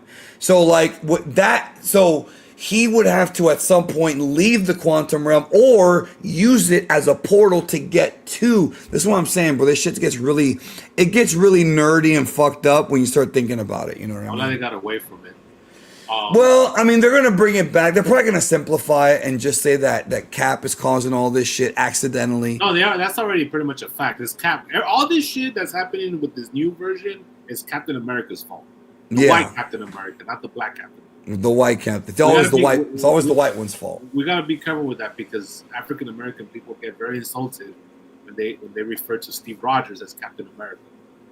He's not Captain America anymore. Well, I think he's still Captain America, but so is Anthony Mackie. No, notice how in the teaser trailer they said Steve Rogers will return, not Captain America. Well, they made that clear because it is Steve Rogers. So. But that's because they would also got a lot of heat from a lot of fans of color if they would have said Captain America, which is right. Well, what Anthony he's talking Mackie. Right. What he's talking about is the fact that and this is why I actually dug Kang in Ant-Man. When Kang starts getting emotional, it's about the chick, bro. When he's like, you don't know what I've lost. You don't know what I've lost. Like, you know, right. It's the chick and it's the fact that, remember, the Kang character as he who remains is very tragic because he's a Time Lord and he's immortal, but he can never have what he wants, which is just to have a life with her. And he still wants his power, but he also wants her. So he had to sacrifice her to stay in power. And we see that in season 2. Yeah. Right. So he's fucked up over that shit. Because he wipes her mind so she doesn't remember him. Yeah. Yeah. So, like, all these characters, bro, have, like, tragic endings or backstories to them. Same thing with Doom. But let's go back to, really quick, let's go back to why the MCU was special. This conversation me and you are having, every single one of these characters had so much layers to them, right? They had so much context to them. I mean, we've talked about how Captain America and Iron Man had the perfect ending from their entire phases 1 all the way to 3. And everything made sense, and you see the development of how they mature as characters, and right. Not just them. Thor, all of them had, all of them had some sort of character arc. And then what happened in the later phases, you just start getting bombed with all kinds of characters, like with no rhyme or reason. Yeah, you know? And a bunch of unfinished plot threads. We get to know the Fantastic Four a little bit, but do we really? Like, they're just kind of generic, you know. and it goes on and on, you know. So I think that was a big mistake. But you talking about these characters and all their layers, and it reminds me of how they did it right in the earlier years, because they took their time to write these characters how they're supposed to be written. You know, even if they would have done the thing with Kang would have been a sympathetic character at the end. They would have taken all this out. But with all that said, you know, Robert Downey Jr. already said that Doctor Doom is going to be like Darth Vader. They're going to have the same arc, so he is going to be a babyface at the end of all this. Because RDJ already said it. He said, "I want a character like Doctor Doom. I mean, like Darth Vader's on it." So you're saying he's going to eventually see the light, essentially, right? And that's very Hollywoody, you know. That's very, because you want to send everybody home happy. Yeah, but Doom sometimes is like that, though. Doctor Doom is a complicated character, bro, because he's one of those characters, bro. You know what it is? He's one of those characters that he's evil, right, to a degree. This is like the Stephanie McMahon argument. He's evil, but you want him to be good, because when he shows his good side, he's really good. But he's also he's very insecure, a control freak, like a lot of people. One of the things that I liked about Thanos is that he never became good. He actually got meaner in the later movie when he. Well, younger Thanos was meaner, remember? And that is destiny fulfilled. That's the part that pops you, bro. No, there's a lot of things about Josh Brolin's performance. But when he gets his head cut off, he goes, and that is destiny fulfilled. Oh, when he pops. Well, there's 2 times that pop me. First of all, he pops and he gets sad at the same, because he knows he dies. And then he says, and that's destiny fulfilled. The line is alpha. But the facials, the motion capture was perfect. And then the other one, the classic one, is when he's trying to stomp out Captain America and he holds on to the and then he's like, what the? Because he wasn't expecting a human to be able to, you know, hold his arm like that. And there's a moment where he looks at him and is like, what the fuck? Like, why is this guy? He's a bug to me, but he's holding on. That was awesome, bro. I could watch those movies Endgame's a great movie. times. I could watch those movies no, but that's in Infinity War where Captain America holds his arm. Oh, that's right. That is Infinity War. You're right. He's freaking out. The remake or the re-release coming out in September. So they're supposed to have a new post-credit scene. So do you remember that? Well, they don't have any in the original, so it's gonna be new. Right, but if you watch the original theatrical cut, I think it's in all of them actually. At the hammer. Hey. So one of the rumors is that the hammer, it's gonna fade to a hammer, and you think it's Tony, but it's Doom making his armor. That'd be cool. That'd be cool too. And so the whole time, that's like the story. But my question is, but they did say that you're not gonna find out why they look alike until Secret Wars. Campia said that. That's been out for a while. Yeah. Yeah. Which is fucked up, but at least they're gonna give us an answer in Secret Wars. They can't not give us an answer. I mean, because I thought that's the emotional crutch of the movie. Because I thought the best post-credit scene for the new Spider-Man movie was at the end, where Peter Parker hears a knock at the door and he opens it and it's he thinks it's Tony Stark, but it's not really. That would be a great. You mean Brand New Day? Brand New Day, yeah. Like that would be like the post-credit scene where he gets. See, there I go again. Creating my own scene that we're never gonna get. So you're saying that he thinks it's Stark, but it's Doom. Right, and he opens the door and he's shocked, and then it's Robert Downey Jr. is in front of him. Hey kid, or something like that, And then it's like that's where it goes to black. That'll be a cool one, but I don't think they're gonna do it. Just because I said they're not gonna do it. Yeah, but I don't think that Spider-Man's in Doomsday. I think he's in Secret Wars. No, yeah, because this happened at the same time. They've already announced it. Doomsday and Spider-Man Brand New Day are happening at the same time. Yeah, which is weird. That's why the Hulk is not in Doomsday either. The Hulk, the Punisher. The New York characters. I think Daredevil is hidden in the trailer, especially when they're in prison. Because it's obvious the hand or whatever is going after more than Spider-Man, But is Vincent D'Onofrio in it, bro? That's what I want to know. Well, here's where it gets interesting, because obviously we know the storyline in Daredevil, but why is Spider-Man getting a key to the city if you have the anti-vigilante? So I was confused about that. But if you see the trailer, it's his assistant that's giving him the key to the city, like Vincent D'Onofrio's assistant. It's giving. You're talking about isn't his assistant fucking what's his name, son, bro? James Gandolfini? Yeah. No, it's the I think it's the psychologist girl. The psychiatrist. Oh, I thought it was Gandolfini's son that's the assistant. Well, I don't know if he's gonna make it out of this season, bro. According to from what I saw from the last episode, he's in hot water. A lot of folks might not make it out. And so they're saying that they're gonna do the prison arc with Daredevil season 4 or season 3 at this point. The prison arc? There's a famous prison arc in the Daredevil comics where both Daredevil and Kingpin are in prison, and they have to fight their way out. So they're saying that that's how this season's gonna end, and that's probably why we see Spider-Man in the prison in the trailer. I don't know. We'll see, bro. Okay. Of course, Alfredo Placencia just reminded me. Of course, Tony Dalton's announced, but he got rid of now, and he was like, the swordsman. He's not even in the show anymore. But I think he's coming back though. I don't think he's out He did forever. the whole handshake. Oh, you take care of him. Yeah. Yeah, Mecha Science is saying the Galactic Prison. There's an arc of the. This is Dragon Ball. What he's referring to. What the fuck? That's what Galactic Prison Out arc there, is. fucking he. Yeah, the Galactic Prison arc's a whole different arc. Yeah, Sadie Sink is Jean Grey, bro. We saw the trailer pretty much reveals that, and it's pretty much been confirmed. Sadie Sink is Jean Grey in Spider-Man? Right. Already? Yeah, they're gonna introduce her. They're gonna introduce Jean Grey. I know that they revealed recently that the new X-Men, the Phase 7 X-Men, is going to be like the original 5. Marvel Girl, Iceman, Cyclops, Beast. No Wolverine, none of that. Well, that's good, because that's going to be a nice little change. Well, yeah, it's a classic, thing. We got to get out of here, though, because I got to take a leak. Huh? Xavier's with them, though, right? Yeah. Well, it's going to be a new actor, I think, for everything. Man, McAvoy they need to bring him back. He's awesome. I agree. This is rumored, but we don't know yet. I don't think they're going to bring in a new Cap or Iron Man right away. I think down the road they might. Right.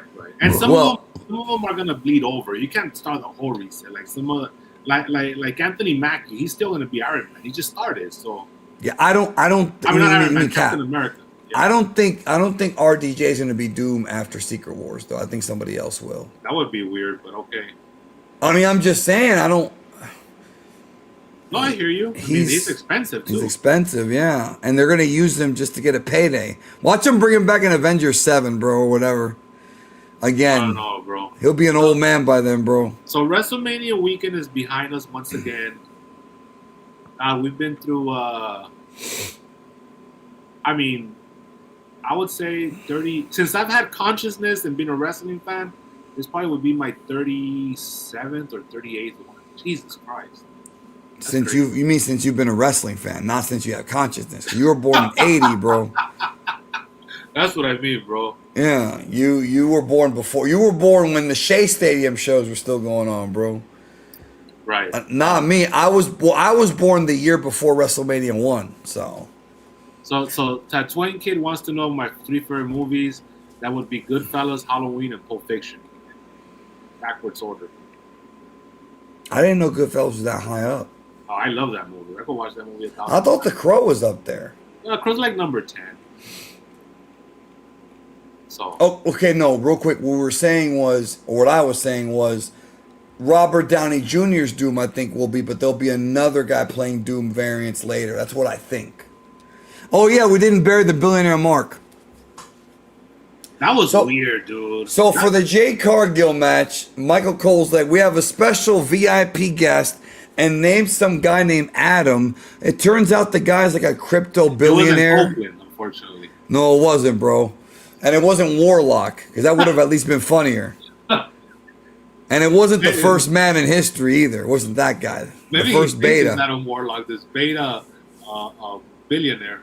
He paid to sit at the announce table. He couldn't commentate, couldn't say anything. He could just hear the director, Lee Sterling or whatever, yelling at... Lee Fittings, the rapist, bro. Lee Fittings... Does he have a movie out now? Is it Lee Fittings, The Mummy? No, it's Lee Cronin. It's a great movie, by the way. Is it? I heard bad things. Interesting. I mean, I could see why people say, because it's like an Evil Dead wannabe. Okay, well, that's probably good then. Okay, so I have a question for you, bro, because I'm gonna your brain is for gonna, me. Yeah, your brain is gonna implode. So you're one of those people that sucks the dick of all these like billionaires and business people and this and that.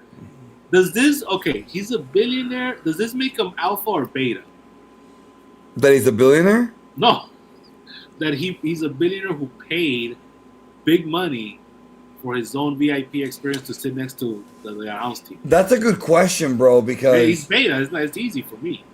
No, but it's a good question because, like, I understand why you're saying it's easy for you, but like, if it's your money, you can spend it however you want, I guess, right? But does that make you alpha? Not necessarily either. I think it was dumb what he did, considering that all he got to do is just sit there. Like, it ain't like he got to do a run-in, you know, or fucking commentate. See, if they would have fucking, if I were him, I'd fucking at least try to commentate. And you would say a bunch of Gorilla Monsoon punts throughout the entire match. Yes, I would, bro. I'd be like, how much does this guy weigh? No, bro, that's not Gorilla Monsoon. TKO is Make-A-Wish for Nepo billionaires. I don't think that guy's a Nepo, bro. I think he became a billionaire because of some crypto or something. But yeah, bro, that was a new thing. And Michael Cole didn't even look comfortable when he introduced him. Now they're selling. It's like Ariel Hawani said earlier. Like, not everything has to be for sale, bro. Like, and what about the fact that the green shirt guy put his name on the apron, bro, on the ring? And what about the fact that on Raw, the entire front row had the green shirt now? But he wasn't. But except him, bro. No, he had the green shirt too. He was right there in the middle. Oh, I didn't see him. I thought it was like the fourth doings from Survivor Series. It was all the doings except the real. Except Matt Bourne, who was gone. Or even Ray Apollo. He was at Chili's. No, he wasn't in. It was the Bushwhackers and Man on a Mission. Yeah, I know, because he was at Chili's.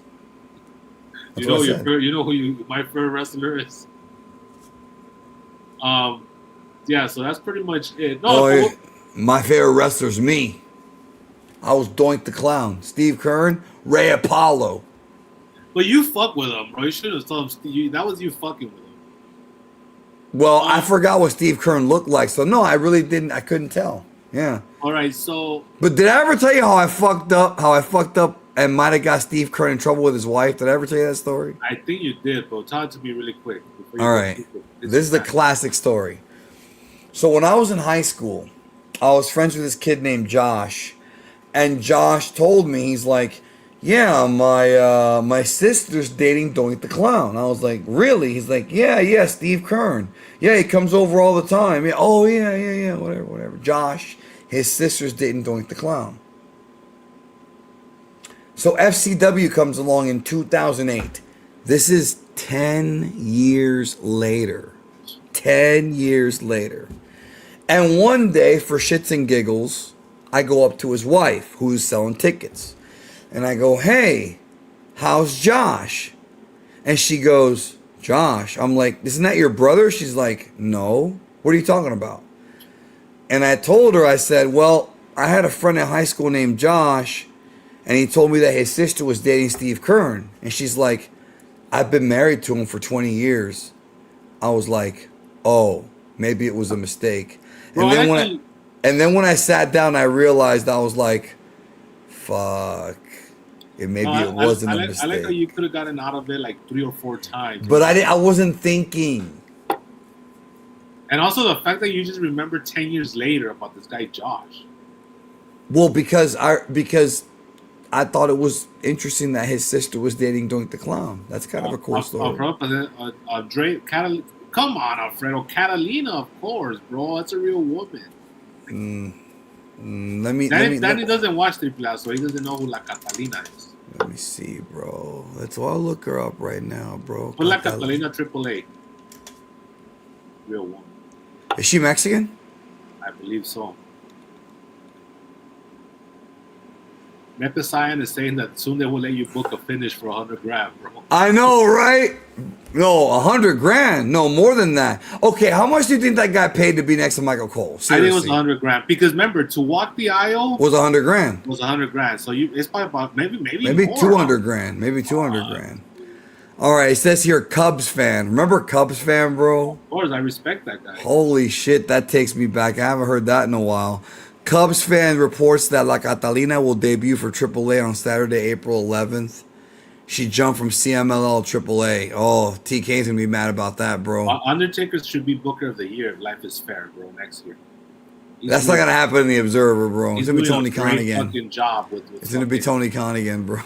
He's doing a great job with fucking people out, bro. Out of all the people, A white man, bro, booger red.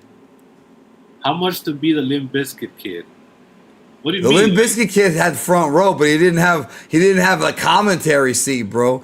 Bro, that guy sat where Bobby Heenan and fucking Mean Gene did at WrestleMania 17. Exactly. Yeah, except he didn't do the gimmick where he's gonna shake Michael Cole's hand and then goes. Look, he does it like 3 times. He did it 3 times. You should have done that. See, if he would have done that, that would have popped me.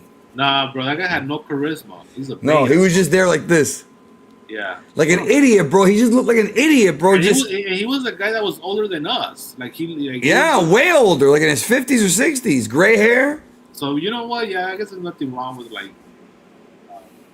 marking out over Bane in capital letters and shit. I found a picture of Catalina with the Undertaker, bro, and it's popping me, Bro, she's hot. She's hotter than that Blake Monroe bitch. bro. When is she gonna make it to the main roster? Great question. Now that they're letting everybody in. Well, after Obafemi, it's probably a safe bet. Look at this picture, bro. Have you seen this picture? Yeah, I saw that. I saw that in But look look at Mark's face, bro. I can't even zoom in; it won't let me. Hey, after the way his bitch treats him, shit. Oh, there we go.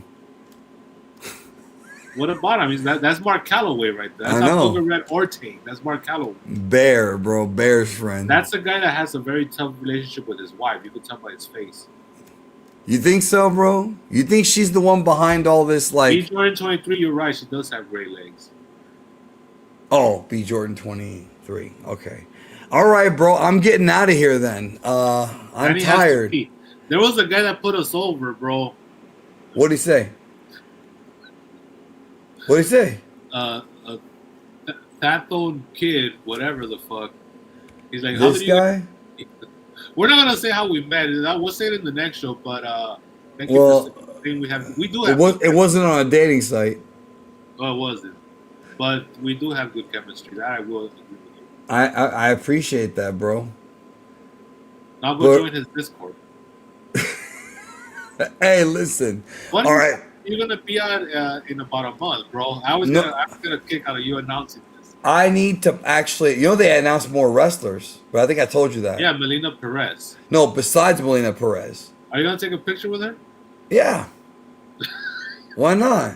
She's older now, though. Don't be expecting the Melina from 20 years ago. I don't want to, bro. She's I remember.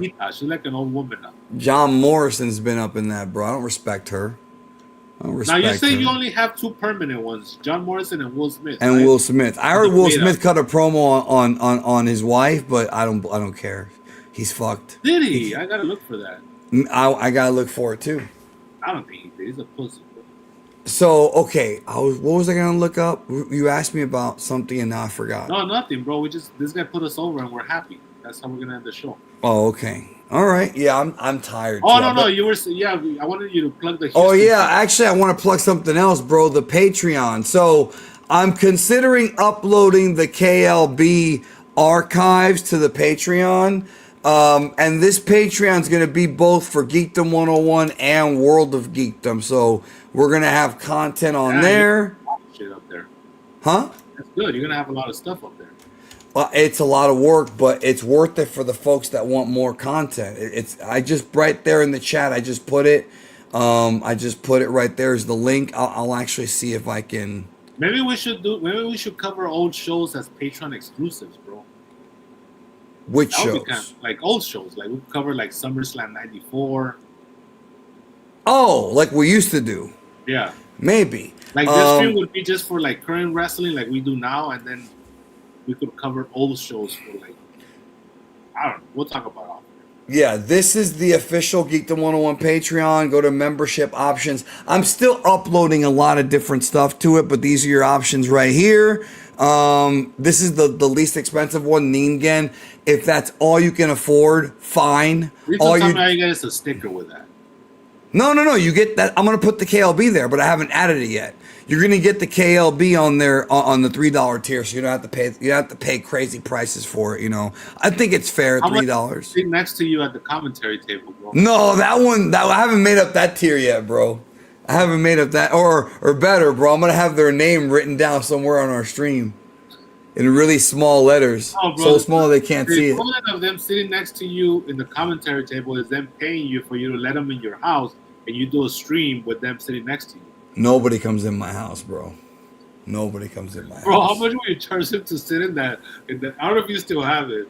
In that little gimmick where you sit on it and then it molds to your body. The bee bag, the yogi bow, the yogi bow. Bro, it was awesome, bro. Yeah, no, I gotta pay it for that because I don't want them farting on it. That's what I'm saying. These are the new tiers. If TKO's doing it, you could do it, bro. Should I charge them to play the arcade machine? Of course, that goes without saying. A quarter. What game did you and I get to play it? We played Ninja Turtles. They're Turtles Through Time. Did we beat it? No. Damn. I gave up. I don't have the tolerance to play for that long. Yeah, that makes sense. Plus, those chairs are kind of uncomfortable. No, but we're standing up. Yeah, We're but not the chairs are sitting still down. uncomfortable. I don't understand. Did I even have them back then? That was 2021. That was a No, while the only ago. thing you had was that beanbag that molds into your body, bro. That's all you had in that room and the arcade. Well, I also had the computer there. No, I did add more had stuff. Your Blu-ray collection there too. Right. You walk in, it's on the right, then the computer on the left is the arcade. Yeah. Is that still the same setup? No, yes and no. That is, but then on the other side, I have like stuff. Like I have like Boxes, bro. That was a weird. I got rid of all those. Well, not all of them, but a lot of them. Anyways, you need to start charging people to do that shit. To do what? Oh, come in my house and play the games. TKO, bro. I thought you meant take my boxes. Let me ask you something before we leave. If there was one thing that you could pay to do with WWE, what would that be? If it was an experience that you say, "Oh fuck, that would be cool," I have mine. Fuck Blake Monroe. No, something legal, bro. Something legal, bro. I bet Vinny would be okay with it. That's prostitution right there. I'm talking Well, about something legal. Well, Like, I will said, you want to sit next to Bruce for like a Raw taping and just kind of hear what happens? ask him questions. Will you I'd wanna like to do- ask Vinny questions, but he just lied to me. No, but also he's not available. He's not part of the company. You could ask Paul questions. I don't care about him. Okay. What about Chris Abyss, bro? You want to sit next to him as he's producing a match? Fuck no. Fuck, man, you're so jaded, bro. No, I'm thinking. I'm thinking. Let me book an angle, bro. That's gonna cost you though. I'm sure it will. And are there gonna be lawyers involved? Probably, just to piss you off. No, because Bruce. You will and say, Dave. No, because all Bruce is gonna tell you, yeah, you can do whatever. We got the Magic Man. You can do whatever you want. That's what he'll tell Where'd you get the lawyers at? Lawyers or us? Things are looking up. That was the joke you would always make. No, let me see what I want to do, bro. I'm telling you what I want to do. I want to. You want to go on the blimp, bro. The No, I want to Stridex fuck like blimp. Catalina, bro. I want to fuck like Catalina. Oh, That's what I okay. would do. All right.